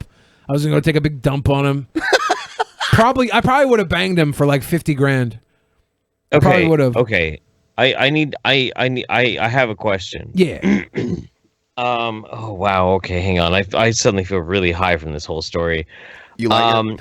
So the reason why you did not hook up with this dude who wanted to feed you a bunch of food and then have you shit on him Yeah. was just because you wanted to not disappoint Jake the Snake. No other reason. No, not disappoint Jake the Snake, not disappoint myself. Jake gave me the motivation to change my life. And for a good year and a half I did. And going and eating copious amounts of food just to poop on a guy would go against the entire new direction my life was taking at that time. I said new direction, not nude erection, Jeff. I know where you're at. Okay. I wanted to make sure that it wasn't you weren't hung up on the pooping part. That was No, I would have pooped on the guy, but he was a feeder. He wanted to feed me. He wanted to feed me, and I knew that wouldn't work. I knew it wouldn't work. Was it that way. Bowie? No. It wasn't anybody you would probably know. He was just a very successful musician from Europe who had a big feeder fetish, and he wanted me to poop on him for $10,000, and I was so close to doing it. So close. Was it the singer from Depeche Mode? We got a couple more Okay. Streamlabs here. Dragon of the West says, I'm sincerely glad that you have some new guests. Ben, could you have Jeff on with Hannibal and Monty, please? Yeah, Jeff was just on the Morning Wood with Hannibal and Monty, so you guys should check that out at some point. And yeah, sure. I mean, I fucking love those two. It's like it's good to have a lot of good people on the show, and that would be awesome. But I'm a little afraid that would be too many people. Too many cooks. Maybe I'll just like be quiet. I'll just have my mic shut off the whole time and just let you guys. Silent Ben. Yeah. Should we have Silent Ben for one episode? Yeah, sure. Red Scare said download the Brave browser using the link in the description, then delete Chrome. Yeah, I haven't even mentioned that. I've done minimal shilling during this show, so and that's download fun. the Brave browser, and then it gives you free shit, and you can give these dudes all your free shit. Yeah, the tokens. They just rolled out the ad part now. So if you're watching a video on YouTube using the Brave browser, an ad that only Brave users can see will pop up. And then you get the tokens like that, and then they get paid out at the end of the month, and they give the tokens to the creators they like. And it's real because we've cashed it in for real money so many times too. So that's cool. And everybody likes Paulita. You see that? They're being so nice in the chat. As they should be. She's a wonderful guest. And by the way, if you guys are watching, please like the stream. Please make sure you're still subscribed. One like means one Paulita's awesome, so everybody fucking like this goddamn stream. Oh, go like it. Yeah. We also have a couple of super chats that came in. Giovanna Liviana says, "What the fuck you mean women don't eat pizza? You see my name? That's Italian. Of course I eat pizza. I adore pizza." He was being facetious, I think. I think he was like... He didn't know how to respond to the comment that the woman made to him, so he was just like, maybe women don't eat pizza. He works there. He knows women eat pizza. He was being an entitled male, Benjamin. He's trying to be funny. Yeah. He failed. Yeah. Sybil Proxy says, "What do you guys think of Tulsi Gabbard?" She seems okay. But I don't think she stands a chance to win. I really like her. I think if Andrew Yang wasn't giving me $1,000 a month, I would probably go for her. Maybe she could hop on the ticket with someone who's got more traction and be a vice president first. I don't know. Or something. I think we just need to see where the next year takes us. Because a lot can happen in a year. I'll tell you what, Gail Cord Schuler has stopped endorsing Trump and is endorsing Tulsi Gabbard. That's big. Yeah. If you can get the entire Galactic Senate or whatever, what's she run? The Galactic Space Church. Yeah, if you get the Church of Gail behind you, you got some votes. Also, One Canuck says, wit doesn't mean there aren't mental health issues. I assume that refers to the homeless piece. Uh-huh. I concur. I concur. And that is all the super chats and Streamlabs for this segment. Thank you guys. Keep them rolling in because that helps the show so much. It does. It helps the show a lot. Gail. I have a video of Gail endorsing Tulsi Gabbard. I know. I've seen it. Yeah. Grapefruiting. Fruit salad.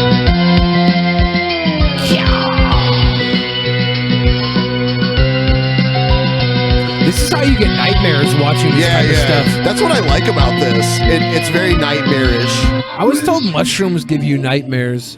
Or like vivid dreams, psychedelic maybe. mushrooms? Yeah. I've had some cool dreams on mushrooms. Not really nightmares. I guess you could. This is a crazy video. This is some guy like harassing people outside of an abortion clinic. Oh, good. Yeah. Ladies, coffee and donuts in between kills? Really? They're walking in with coffee and donuts. He's like, "Yeah, you need some coffee and donuts in between your kills today?" I know that fucking voice though. Who is this? I don't know. Coffee and donuts in between murders? Do you understand how hard and deceitful your heart is, how wicked you are? When is not a good time for coffee and donuts though? Right before you go to bed. I mean, I suppose from a health standpoint, but that's still enjoyable, right? If you're laying in bed, have a little coffee, a little donut. Coffee's going to keep you up, though. You could put some, I don't know, booze in it, valerian root in your coffee. Get decaf. You approve what goes on in there, sir? Do you know the babies are murdered here? God, it's, Oh, God's sake. yeah. The religious zealots. You not care, young man? He doesn't care. Leave him alone. He has nothing to do with this. He's just walking down the street. I wish I walked past this. I might go start hunting for the abortion protesters. And by hunting, I don't mean murder. I mean finding them and having a nice live argument with them. Because I'm really good at arguing. I think I could drive them mad. I want to drive people like this mad and insane. This is the worst thing in the fucking world. These people are doing a job that I think benefits society greatly.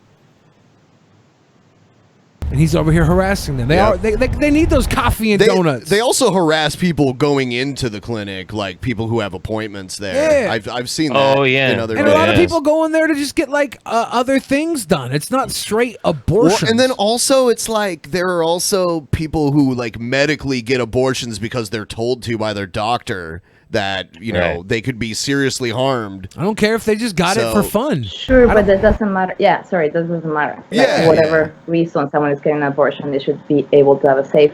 Safe. Oh, they're really trying to stop that. Trolls. Like, If you don't have a safe place to have an abortion, then you're gonna find a way. Some people will, Some people will just try to do it on their own. There's gonna be a lot of unsafe ways. Yeah. Coffee and donuts between kills. What an asshole. Honestly, I'm gonna go bring them coffee and donuts to make up for You're this going to guy. donate donuts to those who are participating in the murder of children? Hell yeah, dude! Donuts You're are donating delicious. donuts. No, they're not. They're murdering babies today. And if they were murdering babies, they'd be arrested.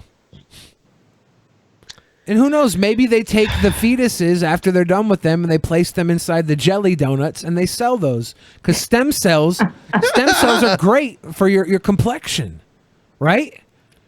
This whole thing this breaks my heart. This shit really does break my heart. Some kid, some 19-year-old girl fucking goes to a frat party, drinks too much, accidentally makes a mistake, gets knocked up by some fucking Chad bro. She's not ready for her life to be dictated by this baby. It's not even developed to the point where it has anything beyond a base circulatory system. Doesn't even really have any kind of neurological development at all. She wants to go in, terminate the pregnancy, and she's got to be confronted by some fucking douche piece of shit like this on the street. You know, are you gonna go commit murder? No, she's not going to commit murder. Well, what do you want this fucking girl to do? Go and raise up some kid in a fucking broken ass home where she doesn't have a financial ability to take care of the kid? If you want more of this, more of everything we got going on? I saw recently in Alabama, they were trying to get rid of people being able to get abortions for rape and things like that. Yeah. Oh yeah. Well, in the one that just passed in Georgia, what is it, like 6 weeks? 6 weeks is the cutoff point now? Yeah, and it doesn't even matter. Like, I mean, I think it's, I understand the reason to be strategic and to try to tell these people, like, okay, there's all these stories where, like, it's very relatable that you would want to have an abortion because of all the reasons that you said, but actually, at the end of the day, it doesn't matter. Like, my situation or my, life or whatever, doesn't matter. If a person having a pregnancy wants to end that, and have an abortion, they have the right. It's their body to have an abortion, like whatever. We don't even need to empathize with it. Like, think if it was your sister. Like, this is the same thing as rape. Like, what if it was your sister? That doesn't matter if it was your sister or not your sister. You don't need to empathize in that way. You just need to respect human beings. And if you respect human beings, you will let them. You respect their bodies. You don't rape them, and you let them have abortions. End of the story. As long as that baby can't live without being inside of another person, it doesn't have the right to live. I think in Alabama, there might not be anywhere to get an abortion. I think people in Alabama would have to go to another state at this point. Or you can go and buy some penny royalty. Making a donation to donuts. What were you saying? The other thing, though, that really drives me crazy about it, and this is going to sound extremely social justice-y, especially coming from me, but I legitimately fucking mean this, because I have a history of in the past being like kind of anti-social justice and like. I saw people talking shit to you on Twitter. I saw you having a lot of Twitter war. Yeah, I've been having some beef with people because they think that I've changed, but I haven't changed. The thing is that I actually hit effectively the limit to how far I will go, and one of those limits is like I think it's kind of fucking cringy that a bunch of old ass crusty elderly fucking dickheads over in Washington D.C. or in their state legislator buildings decide that they're gonna dictate how women are going to live their lives. I do think that's fucking weird. I think it's gross. And it's not because like I'm social justice-y, it's because it doesn't make any fucking sense. You don't have to live that life. You literally don't have a fucking vagina. You are so old, you probably cum dust at this point. So what the fuck does your opinion have to do with anything? Like, I'm sorry, just can you not be this loud, shrill fucking Christian Sharia voice? Because let's be honest, that's what all of this is being based on. Christian fucking Sharia. Yeah. None of this has any other basis than that. Yeah. I saw an amazing tweet today, I think a couple of days ago. It was like, what about we do vasectomy like mandatory? So everyone, like every man with a penis, every person with a penis has to get a vasectomy because they're reversible, right? So they have to get it until the point where they decide to have children. So what about that? Let's, police like men's bodies. And let's do that instead of policing women's bodies. So of course that would sound like outrageous, and like of course you can force people to have a vasectomy. Billy was looking at me like, "This is a good idea." Yeah, let's all get vasectomies. Can I get a medical voucher so I don't have to pay for it? Yeah, but that's the thing. Actually, like, first of all, I don't know how it is in the U.S., but in Germany, if you're a person with a penis, a man, and you want to get a vasectomy, and you're under, I think, 25, like you can't. You have to go to the doctor, say you want to do it, then wait over a year, then be like, I've been thinking about this for over a year, I'm super 100% sure that I want to do it, and then you can get it. Then you still have to pay for it and all of that. So that's how hard it is, Wow. But yeah, so this is a fucking state controlling our bodies and policing, like. Absolutely, and we have new technology with ways to perform like different types of vasectomies at this point, some of which are like totally reversible. Yeah, that's what I'm saying. So mandatory vasectomy for all people. Yeah, but you still got to go through the same hoops that you were just describing. It's absolutely insane. It's so weird. You're giving donuts to those who are murdering their children. Yeah, motherfucker. Donuts are delicious. That's your heart. See, now he's like following her and harassing her. What an asshole. Oh, you're killing babies today?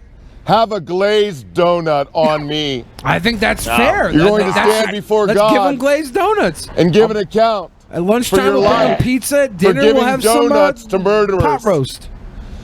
You need Christ. You need Christ.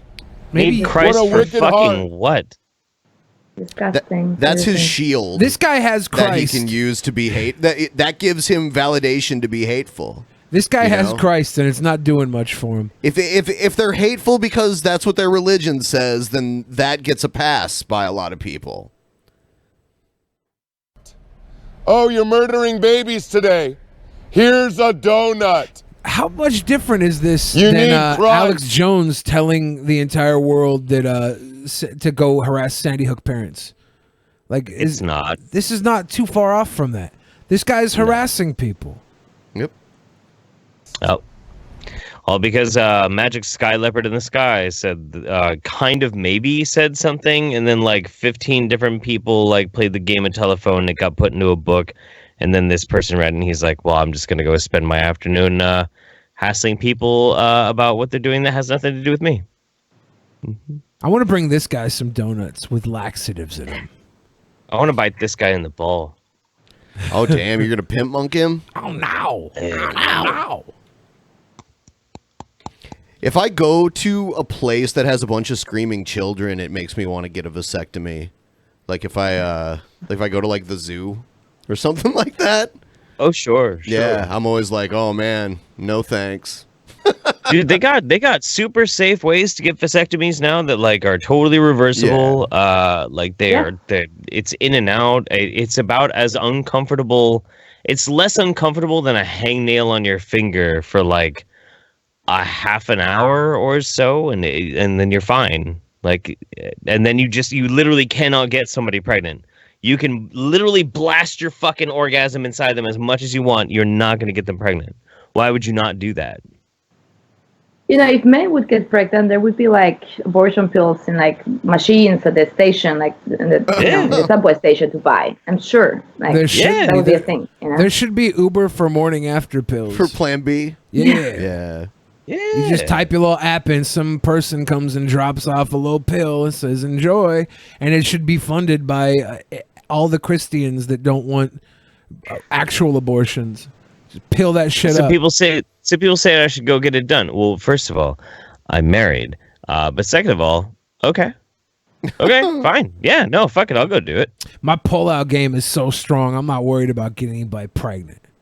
Plus, you're that sounds like after school special shit right there. What? That's exactly what happened in like this after school special I watched. Yeah. Back in the day, like when like teenagers get knocked up. How many kids do I have that I know about? That doesn't matter. I know about 0 kids. That doesn't matter. That means either my pull-out game is 100%, or the women would rather raise a child on their own than let me know. I remember when you used to be like, you know, I could play Pokemon Go while driving. I've never been in an accident. and then what happened? I didn't get in an accident playing Pokemon Go.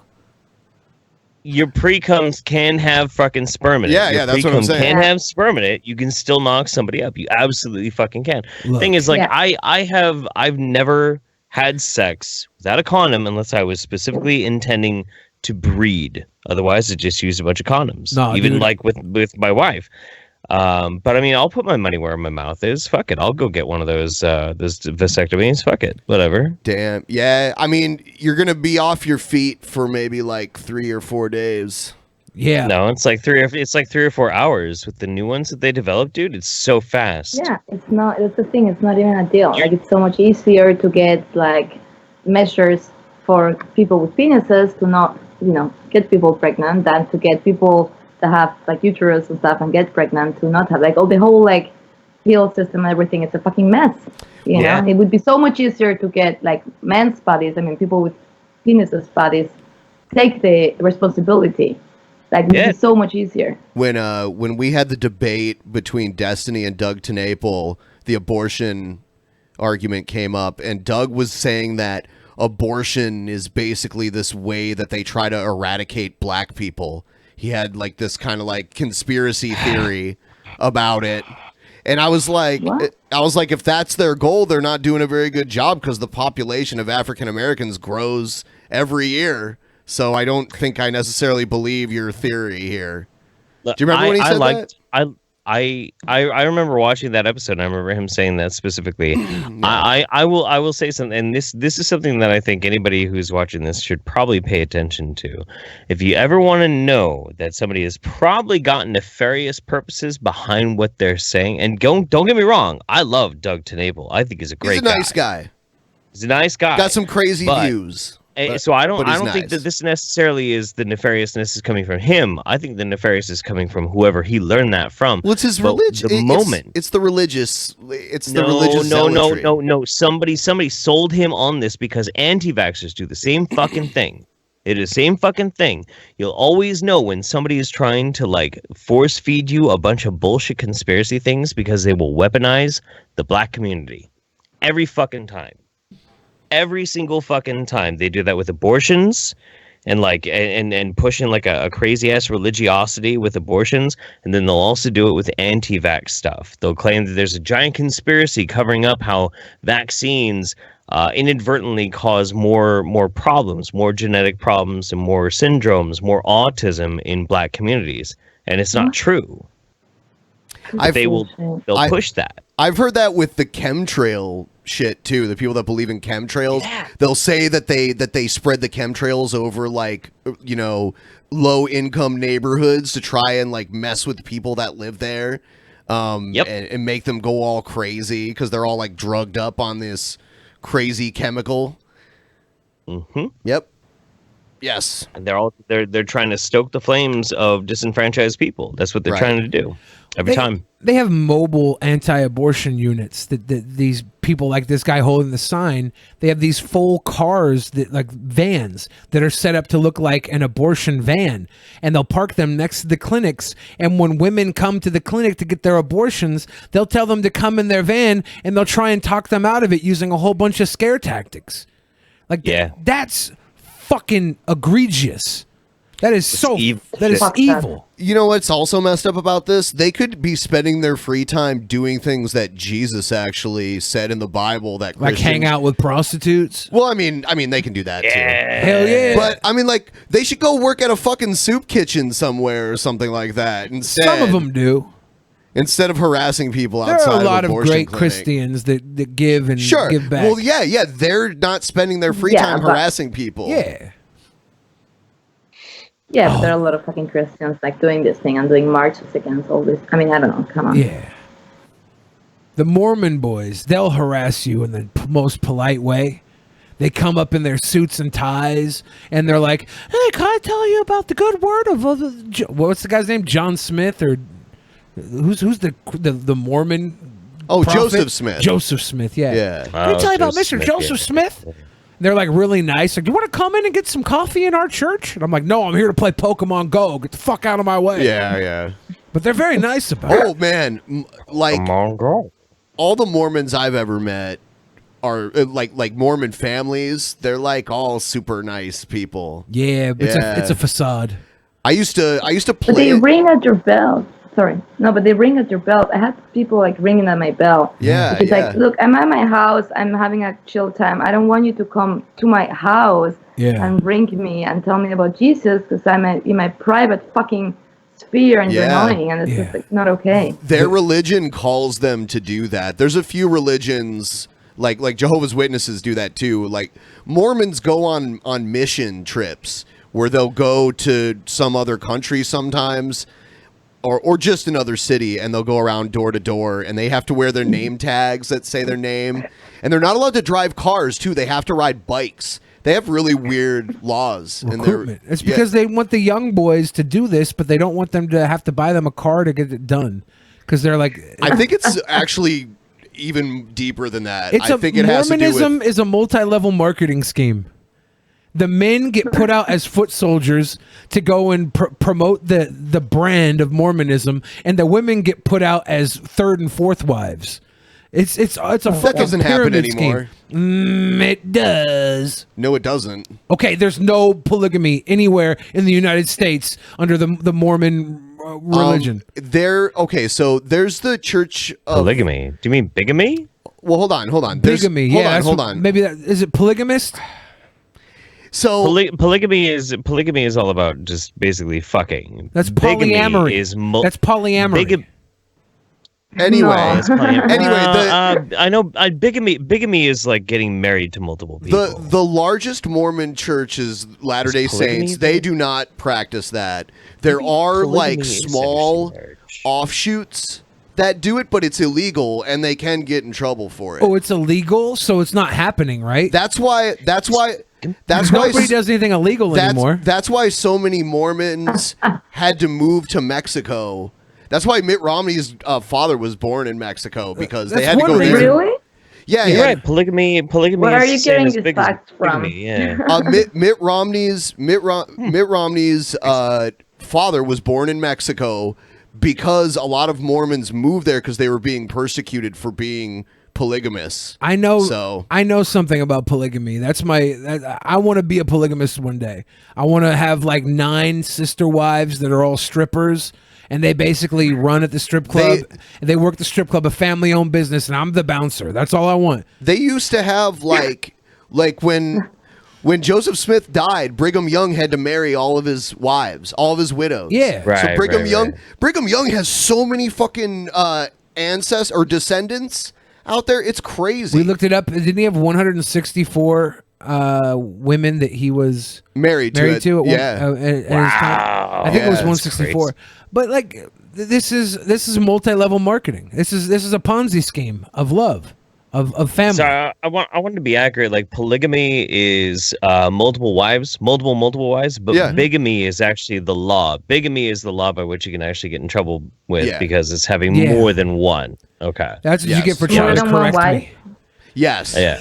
Yeah. The Mormons, they eventually the law prohibited them from doing the type of marriages that were normal within their religion. So, I mean, when they Which would be hilarious if the. Sorry. Oh no! Go Would ahead. Be hilarious if Yeah, sorry. Would be hilarious if the Mormons got the law to change, and then like all queer polyamorous people could marry. That'd be funny, right? Yeah. But do polyamorous people really want to get married? Fuck it, who cares? I don't know. I guess maybe they could all have benefits, right? That's not Yeah, bad. I mean, especially when you want to have children with more people, it's just a legal hassle because it's like, you know, like it's just so complicated to get actually legal rights of the child and so on. So if actually polyamorous, polygamy is always about a man having more women, right? But if actually polyamorous marrying or like family constellations would get legal, that would make a lot of people's lives easier. Yeah. I mean, you would kind of think like a libertarian perspective would be pro polygamy. Like, you don't want the government infringing upon your right to marry as many people as you fucking want. Because ultimately, marriage is all about sharing property or making sure that your property gets distributed how you want it to be. So through polygamy, you're making sure that your property is going to go to all the different facets that you want to be. So really, libertarians should be pro-polygamy, like super pro-polygamy. Some of them might be. Some of them might be. I don't know. That's interesting. Although most libertarians that I've come into contact on Twitter are also pretty hardcore Christians, so I don't know how they feel about it. Yeah, I don't know about that. That's a curious one. Wasn't polygamy? Like, it breaks all the it breaks like all the structures of economy, as you're saying, and like heteronormative. Was polygamy ever practiced in Christianity, though? I think it probably was. I don't think so. I don't think it was. I don't think indoctrinated in it. Maybe in proto-Christianity when it was still, like you're talking like old school Roman culture. Right, but this was very patriarchal society, so I don't think.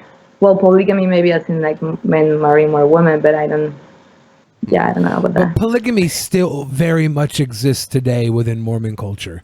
It's just not it's not mainstream. It very much exists.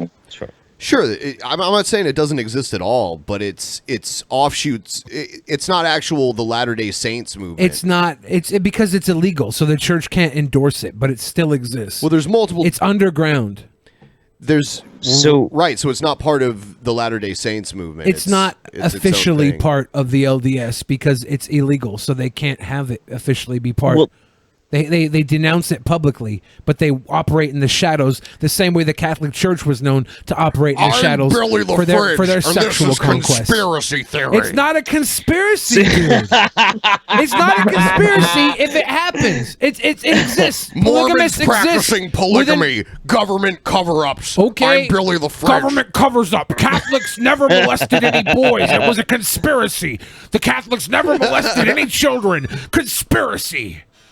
It fucking happens all the time. People are in the dark because it's illegal. They keep it in the dark. They control it through their religious fucking pyramid scheme.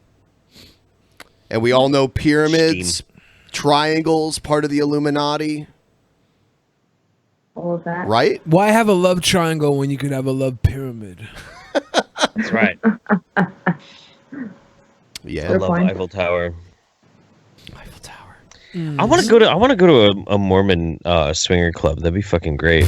Where they have like that does not. sheets. No. It should. There should be like sheets with holes in them. Like magic you come underwear. In, they hand you a pair of magic underwear. Right? Yeah. Yeah. A Mormon swinger club has a daycare. You know what? Yeah, like I worked with a bunch of Mormons when I lived in Albuquerque because a lot of them live down there, and all of them had a shitload of kids, like so many kids. It was just crazy. And I heard that Brigham Young University is the university in the U.S. where the majority of the students are married already. Yeah. So I've been to a Mormon swingers club. They just sit in a circle, drink 7-Up, and have a burping contest. Yeah, 7-Up is caffeine free. That's as kinky as it gets at the Mormon swinger club. Here's a Hi Billy that someone sent me featuring Tommy Sotomayor finding out that Dave Rubin is gay. I like how you just explained the clip so we don't even have to watch it. Dave Rubin is gay? No! He got a husband? I did not know. I was in his presence. I was in his presence. I could have caught it. Jeff Holiday. God, Why are you wearing the same shirt? Oh, Do you wow. have the same ideas? Wow. Jeff Holiday? You sicko. No! No! I didn't know. I shook his hand. I shook his hand. I got the gay on my hand. Yeah. Oh, no. Oh, My man. God. Tommy Sotomayor is such a piece of shit. Here's what's so crazy about Tommy Sotomayor is like at one point, like me and Ben have always been good buddies. We've talked for a long ass time. But after I was on a live stream with Tommy Sotomayor, you grilled me. You grilled me. You were like, "What the fuck are you doing being on a live stream with Tommy Sotomayor?" I'm like, "I don't know who the fuck is that guy." And you're like, "Let me tell you all about him." And I still didn't. I try to like brush it off, like no big deal. But I've kind of like paid attention to him over the past year, and what the fuck is wrong with this dude? He blames all of the societal problems we have on black women pissing off men and causing fatherless America, basically. Which he does have a lot of illegitimate children himself, right? Yeah. He is so fucking nutty, dude. Holy shit. Well, hold on. If he reacted this way to Dave Rubin being gay, Jeff, you said you were on a live stream with him. Has he found out what you're into? No. He might cut that hand off. Idea. If he finds out what you're into? Well, we never physically touched, though. Hi, Billy. We are Kekistan. I felt that for you, Jeff. I'm sorry. Fucking cocksucker. I'm sorry, Jeff. I felt that. hate you so much. Oh my god. I felt that. And please don't use cocksucker as a disparaging remark. It's a fucking real job, It's dude. a real job. It's a real job. You know what? Okay, you know what? you bad man. I can't think of fuck you. Fuck you. Oh my god. I so thought this was a great idea. This seemed like a great idea at the time. Yeah. So like, hindsight's so this 2020. wasn't edited to make you say something you didn't say, right, Jeff? This is we are. It's almost like we are Spartans. You know, yeah. I wonder how many hillbillies get sent in where Ben's doing something cringy and terrible, and he just never plays them. He's like, nope, nope. No, they don't. They don't get sent in. Seriously.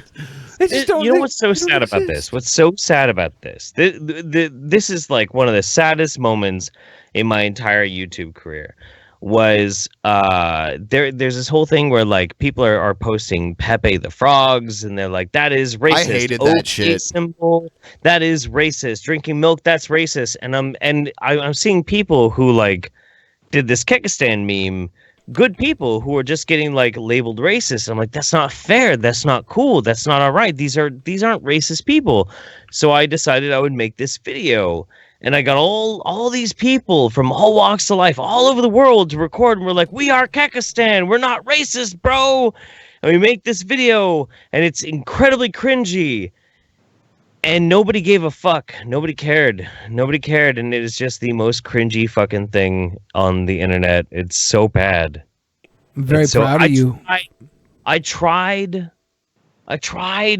I'm very proud of you for standing up for what you believe in, Jeff. I didn't even really care about what the frog supposedly stood for or the hand signal or any of that. I just thought it was dumb. I just never got into it. I don't know, like I can see the value in memes sometimes, and memes can be funny and shit like that. But come on, memes are great. But I got so tired of seeing that fucking frog. It was annoying. And I thought it was hilarious when the creator of the frog killed him off and was like, now you guys can't use him anymore. He's dead. That's not how the internet works. They'll weekend at Bernie's your ass. Yeah, dude, that's not how 4chan works. That's not how 8chan works. Like, Chan culture doesn't give a fuck. They're gonna do whatever they want to do. So, like, part of the Kekistan thing was like I wanted to make it so cringy that Chan culture wouldn't want to have anything to do with it, which I did succeed in. I did succeed in that for a long time. Nobody wanted to post Pepe's because they're like, oh God, gross. No, we don't want to have anything to do with that. And so I kind of succeeded, but also, ultimately it just ended up being really embarrassing. I think Pepe wants $1,000 a month. At least it's mostly only embarrassing to me instead of a bunch of other people. So I'll bear the brunt of that. You'll be the most embarrassing boy. I'll be the most embarrassing boy. I don't mind. That's fine. As long as and that was my goal. I didn't want all those other kids to bear the brunt of Kekistan. Like if I have to bear it so they don't, fine, whatever. It's cool. Whatever, Jeff. Yeah. You fucking alt-right weirdo. Listen, I am Kekistan Jesus Christ, okay? Crucify me, daddy. Here's another one. This one's weird. Hi, Billy. Hi, I'm Jason Momoa. I like beer and throwing tomahawk. And if you're in Newfoundland, you come down to Jack Axis. Yeah, motherfucker. Whoa, he's like magical. He's not magical. He's 6'5", all muscle, hot, and knows how to throw an axe. That's not magic, dude. That's genetics. Yeah, Ryby Jenkins had some kind of crazy obsession with him. You know why? Because he's good looking? He's in the 1% of dudes. He's got it all. He's got talent, looks, $1 billion movie at the box office. He was on He can throw a Stargate? fucking axe. He can throw an axe. Yeah, I didn't know he had that talent. He's married to Lisa Bonet. He's got it all, That man. is kind of weird, Lisa Bonet. He's got it all. Because she's quite a bit older than him. But yeah, that's cool. He's got it all. Women should be falling head over heels for this gentleman. Yeah. Yeah, he's that's cool. He's worthy. I'm not questioning it. He's worthy, Ben. He's worthy. All right, let's see what this is. Someday, I'm gonna find Ben's Kekistan. I'm gonna milk that shit for a long ass time. My Kekistan. You know that, right? Yeah, I'm gonna find your Kekistan. I'm gonna milk it. I never created Kekistan. I know you. I'll find your Kekistan. Hi, Billy. Hey! It's Wordy Wankand! I don't know. I think Egghead made this one. This is the segment where we basically just play random clips. Yeah. And with the familiar hi Billy. Yeah. We don't know what it means sometimes. Yeah. Sometimes I'm like, ooh, it's avant-garde, I guess. You could say that. Yeah. You could say that. You could say a lot of things, though. I usually get away with saying a lot of things, so you could say it's avant-garde. Yeah. I think we'll open up the floor here to questions. Q&A. I think you need to. I sent you. I'm going to ask you a bunch of questions. And I want to have them answered immediately. What'd you say, Jeff? I said I sent you a cringe trap. Oh, you did? I did. Where did you send it? While we're getting the questions in, tequila flavored bleach said I once sent a wire coat hanger to an ex as a baby shower gift. That's morbid. Yeah, that's crazy. I'm glad she's an kind of ex. funny, edgy.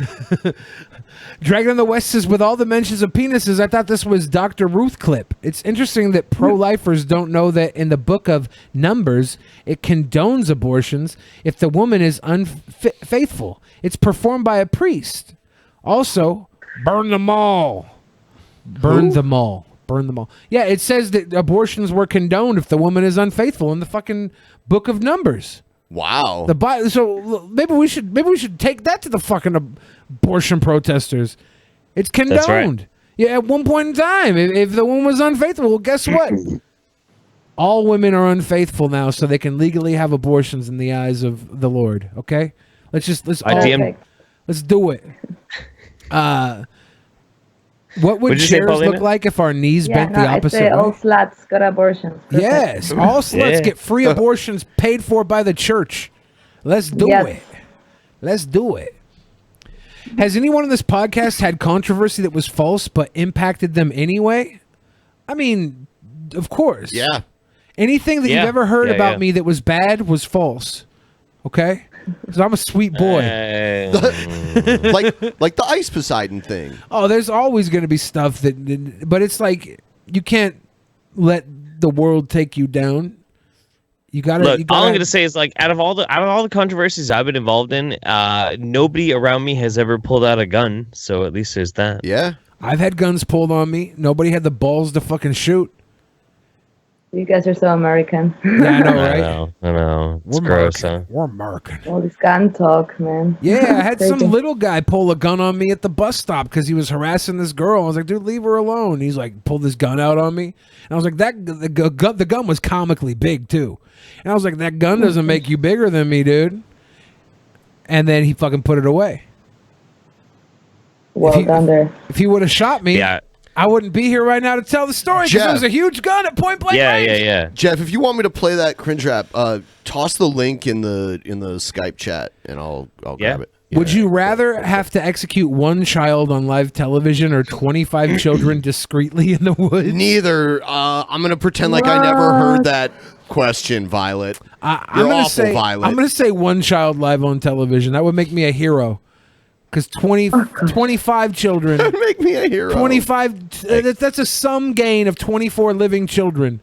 So I would go down as the live television children murderer of 24 other children. 25 children got to live. 24 sum gain lives, okay? I would do that. What's your favorite donut? I like anything jelly filled, raspberry or lemon. Either powdered or glazed. I'm good with that. What about you? What about you, Paulina? The classic donut with what's it called? Glazed? Yeah, it's a very classic one. Old-fashioned glazed. I like Polish donuts. Do you dip in a coffee? Do you do the dip or do you just eat it without? Totally. Yeah, I do, and I feel very naughty when I do that. Yeah. Okay. All right. I'm for a naughty dip. Do you? I used to tell people my favorite donut was a dozen. I dip my donuts in my coffee. I do, of course. I don't drink It's a coffee. thing, right? It's like a fetish. You don't drink coffee, that's bad. Because then you can dip your donut in it. Yeah, I don't drink coffee. I like failed. I like punchki. It's like a Polish donut. That's They make them during Lent. That's a very that's like a German donut. They also do them that way. Yeah, they're nice. What do you call those? A Bismarck here in America? Am I wrong there? A raspberry Bismarck? Really? Bismarck? That's I think they're hilarious. called a Bismarck. Yeah. They're called Berliners in somewhere in Germany, which is funny. Because it's like they're Berliner and it's like they're a donut or something. Whatever. Kilo says, Billy, do you have a midget, a catapult, a rope, and a gallon of lube I can borrow? Of course not. You think I would just lend you things that I covet? I wouldn't expect to get it back. I can't lend things that I love. Pfft. Asshole. We have some more Streamlabs, by the way. Oh, cool. Yeah, read those, and then I'm going to play this exclusive video. Sodak says Ronald McFondle is needed at the Planned Parenthood. Huh? Galade says ooh woo. And Alex says, I am an atheist, but I still think abortion is wrong. It's not just the woman's body, but also the child's body. It's the woman's responsibility to raise her child. We don't allow killing your child after birth, so why before? Oh, God's sake. Well, that's a proof right there that it's not only religion that makes people stupid. It's patriarchy in general. I don't think it's stupid to want to control another human being. I think that it's disgusting. Like, I can understand why someone would want to control somebody else's body and life, right? That's selfish. And so it's not stupidity working here. It's just disgusting. I don't mean to call you disgusting, Alex, but on this particular topic, I think that the woman's body is her body and the baby is inside of it. And there's no such thing as free rent. So if you want her to have that baby, give her $1,000 a month so she feels more comfortable keeping it. Yang Gang 2020.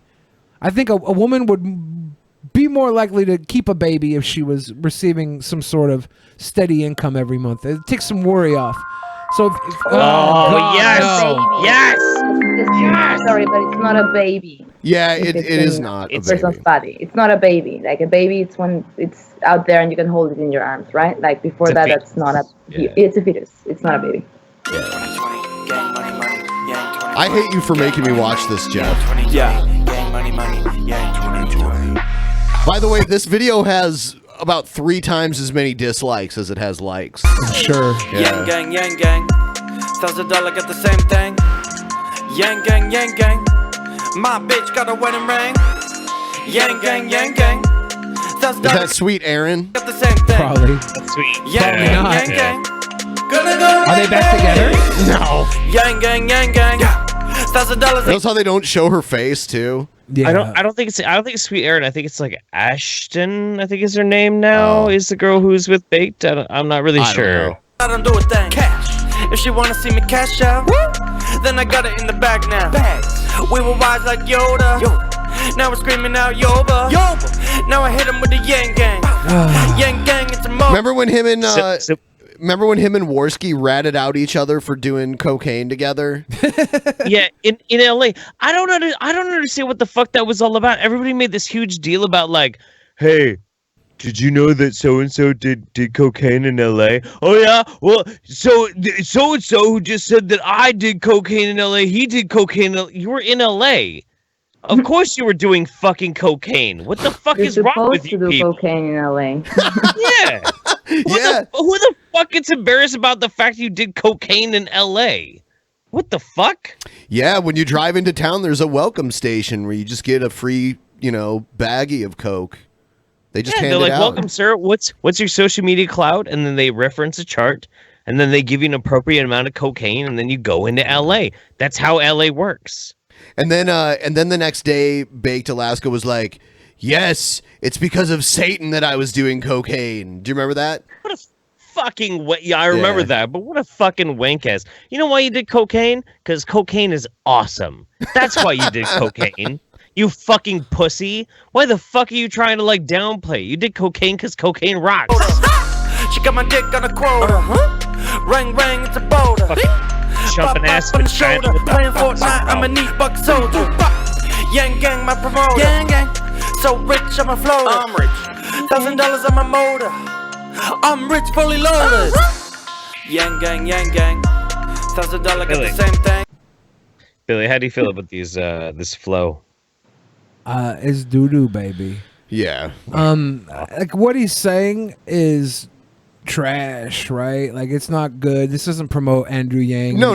He's not going to promote Andrew Yang. He's taking the Yang Gang meme and making a song out of it for his own personal benefit. If he made a song that actually promoted the idea of a universal basic income and Medicare or healthcare for all or whatever, and the things that Andrew Yang actually actively is striving for in his presidential run, then maybe I would even be worried about him making a shitty rap about it, because he would be denigrating the great word of Andrew Yang. But he's just saying Yang Gang over and over again and talking about how he's a neat dude that's non-employable and needs his $1,000 a month because has no other way of getting paid. And that's not what Yang Gang's about. Yang Gang's about humanity first, making That's people, right. giving people a little bit of a bootstrap to pull themselves up by, finally. You know? That's right. This is true progressivism. True progressivism. Yes. True progressivism. Not wank ass dudes jumping around getting absolutely spooked and scared because they got caught doing cocaine like a bunch of wank ass fucking wankers. You got ghosts in your blood. Why don't you do cocaine about it? That's right. Yeah. That's right. That's cocaine. what happens when you get ghosts in your blood. You do some cocaine about it, and you just move on with your fucking life, Baked Alaska. You fucking cuck. Jesus. Oh, sorry. I'm sorry. I went a little bit too far. Yeah, my bad. Also, love you, Billy. Love you too. And Ben. Hi. Ben's all right, I guess. And the Ben's cute lady. Hello, cute lady. Hello.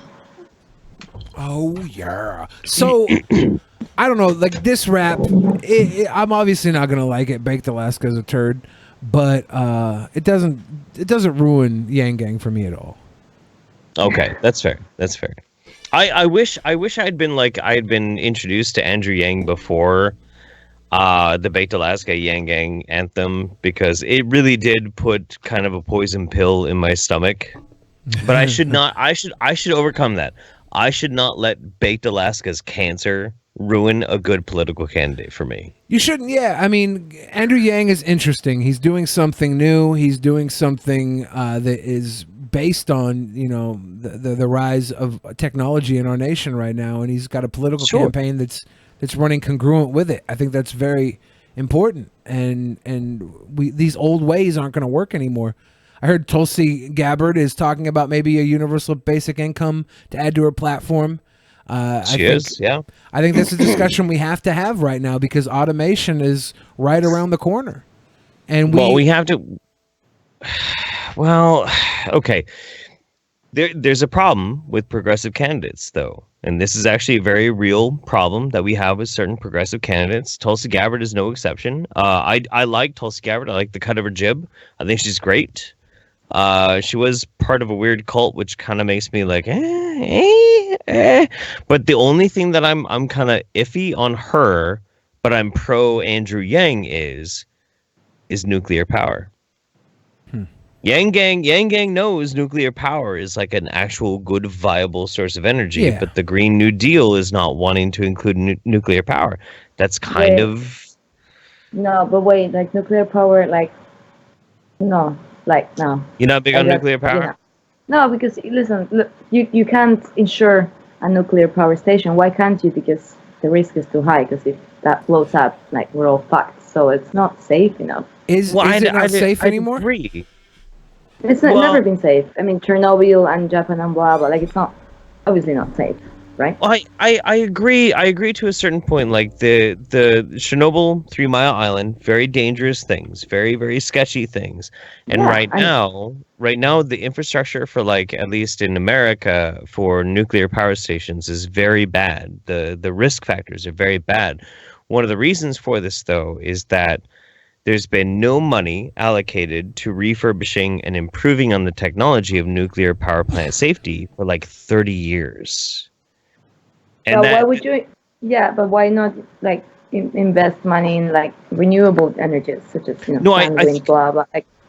I think we should. I think we absolutely. I think our future should be pointed towards renewables, but in places where we're using non-renewables. And it'll take a lot of time to get to a point where we can actually replace it with renewables. I think nuclear is a good option because nuclear produces zero waste aside from the very specific amount of nuclear waste rods. It puts no emissions into the air.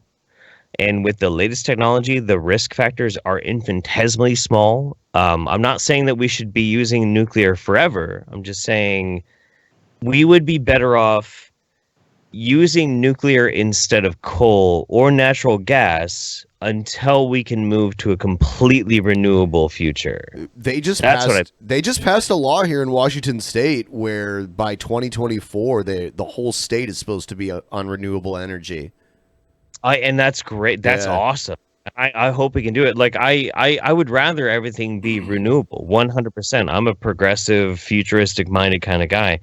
The only reason why I think we shouldn't take nuclear off the table is that I do think nuclear is better than things like coal and natural gas. And if we can use that instead, I think it's not something that we should just brush off because we were afraid of things like Chernobyl. I think we shouldn't let... There's reasons why Chernobyl happened. Is it being afraid or is it being... I mean, if the risk is so... Like, again, you cannot... And also one of the reasons why it's cheaper is like you can't insure these things.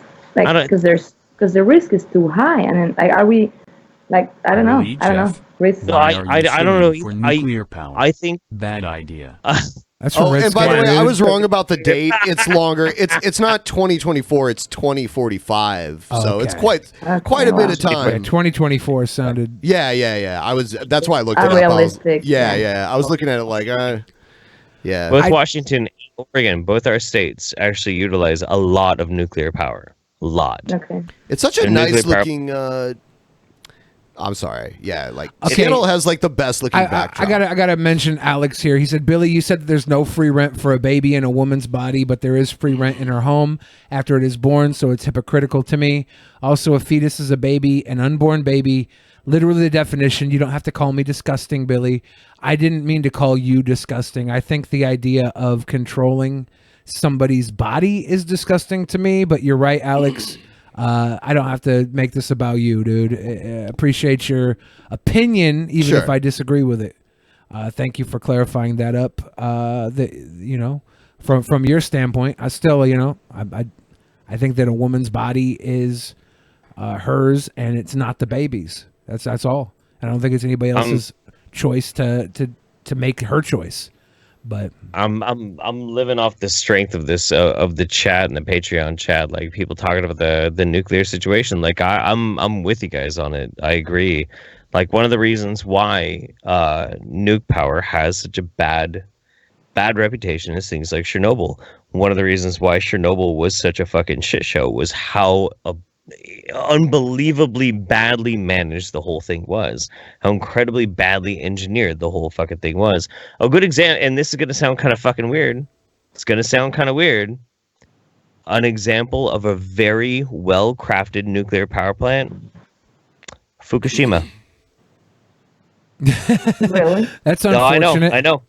It sounds weird. It sounds weird, but honestly, Fukushima was an expertly crafted nuclear facility. And one of the reasons why I say that, one of the reasons why I say that is if you take radiation,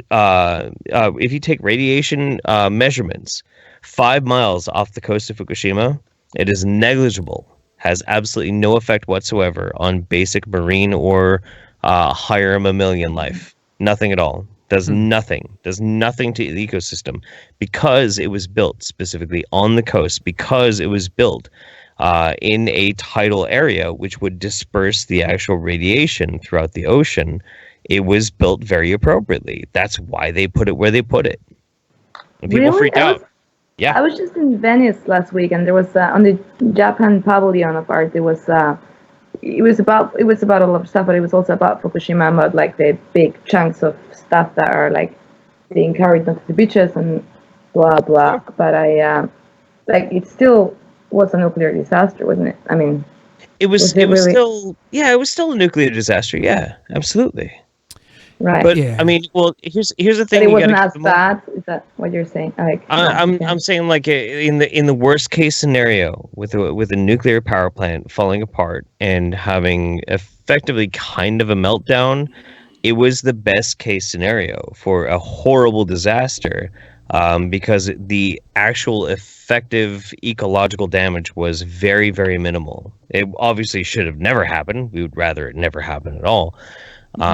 But that because of how they designed it, it did exactly what they wanted it to do. It minimized all the damage that it possibly could. So I think it's kind of a triumph. It doesn't feel like a triumph. It feels awful, that we shouldn't be having like nuclear waste pumped in the oceans. But if you think about it, and here's the spooky part, the world's entire radioactive levels have increased exponentially every single year since we first started testing nuclear devices. It's global, all across the world. Well, what does that mean? I mean, that means that us detonating like the first nuclear devices, us testing things out of like Bikini Atoll or like out in the Nevada desert, that sort of thing. These tests, these nuclear detonations, just these tests, not even power plants, but weapons tests, elevate the actual natural radioactiveness of the entire fucking planet incrementally, only a little bit, but it's something that every single person on this planet with a rad meter could actually detect. That we do this all around the world. We can all test for this, and that's a reality that we need to actually be aware of. We need to understand what radiation actually is. Well, I am not knowledgeable on this subject at all. So I think as far as like mentioning Chernobyl and everything, I have no idea. Chernobyl is like a big bad mark in history, but I don't think that history should necessarily control our future. It should only direct it, right? So I don't think we should not do nuclear because of Chernobyl. I think that if we do nuclear, we should have Chernobyl on the mind the entire way through. You said doo-doo. We do. Yeah. But real quick, we got a couple more Streamlabs as we were sitting here discussing. Spec says you should bring me on to debate this. I'm a student of nuclear science. we're probably not going to be on for very much longer. We might look to that in the future. We'll have everybody back on for a future nuclear episode, a very nuclear episode of Drunken Peasants. We have Red Scare said nuclear power plants cost too much. Solar hydropower is cheaper and more sustainable. Side note: pro-lifers are evil people. Oh yeah, I hate making people evil. Right? Like it's. Everybody believes they're right, even when they're fucking deathly wrong. I could be fucking wrong right now, but I definitely believe that I'm not. Doesn't change. There's a name for it, right? There's a name for like blah blah symptom. Like the less you know, the more sure you are you know better. Yeah, right. What's it called? I cannot think of it off the top of my head right now, but it's very correct. It's a syndrome. It exists. Syndrome. Scienceus says, would you guys consider having Vosh on as a guest? I don't know who that is. Tweet at me Vosh. Send me some of their stuff. I'll watch and I'll try and make that happen for you. We'll see. Alex again says, it's cool, Billy. We can disagree. I love you anyways. Thanks for responding. I love you too, Alex. I like that we can fight and then kiss and make up. So much love. Yeah. We gotta have love. There's a lot of love because going on we talk a lot of shit. Right? Yeah. We talk a lot of cool, shit on this man. podcast. That's really cool. And Shade and love. Yeah, gotta have love. It's a safety pad for when we're so mean to everybody we see. We're mean to this poor baked Alaska boy. All he wanted to do was make a terrible rap. Red Scare says we still have that pause, don't we? Oh my God. Red Scare says, I live near a Planned Parenthood. There are pro-lifers outside most days, and I enjoy yelling at them and flipping them off. I hope I have a negative effect on their morale. Fight the good fight, Red Scare. And I'm pretty sure that's the everything. That's the extent of the Streamlabs from tonight's show. Thank you guys. Actually, we have a super chat though from Juggernaut Demon. It says a nuclear catastrophe will never surmount the amount of damage coal burning power plants do to people's health daily. Fucking agreed, dude. Agreed. And I do think we're trying to phase out coal, and we're gonna need Andrew Yang to really go to the coal areas and tell them they need their $1,000 Do you remember when a month. Obama was like clean coal when he kept talking about clean coal? Clean coal. Yeah.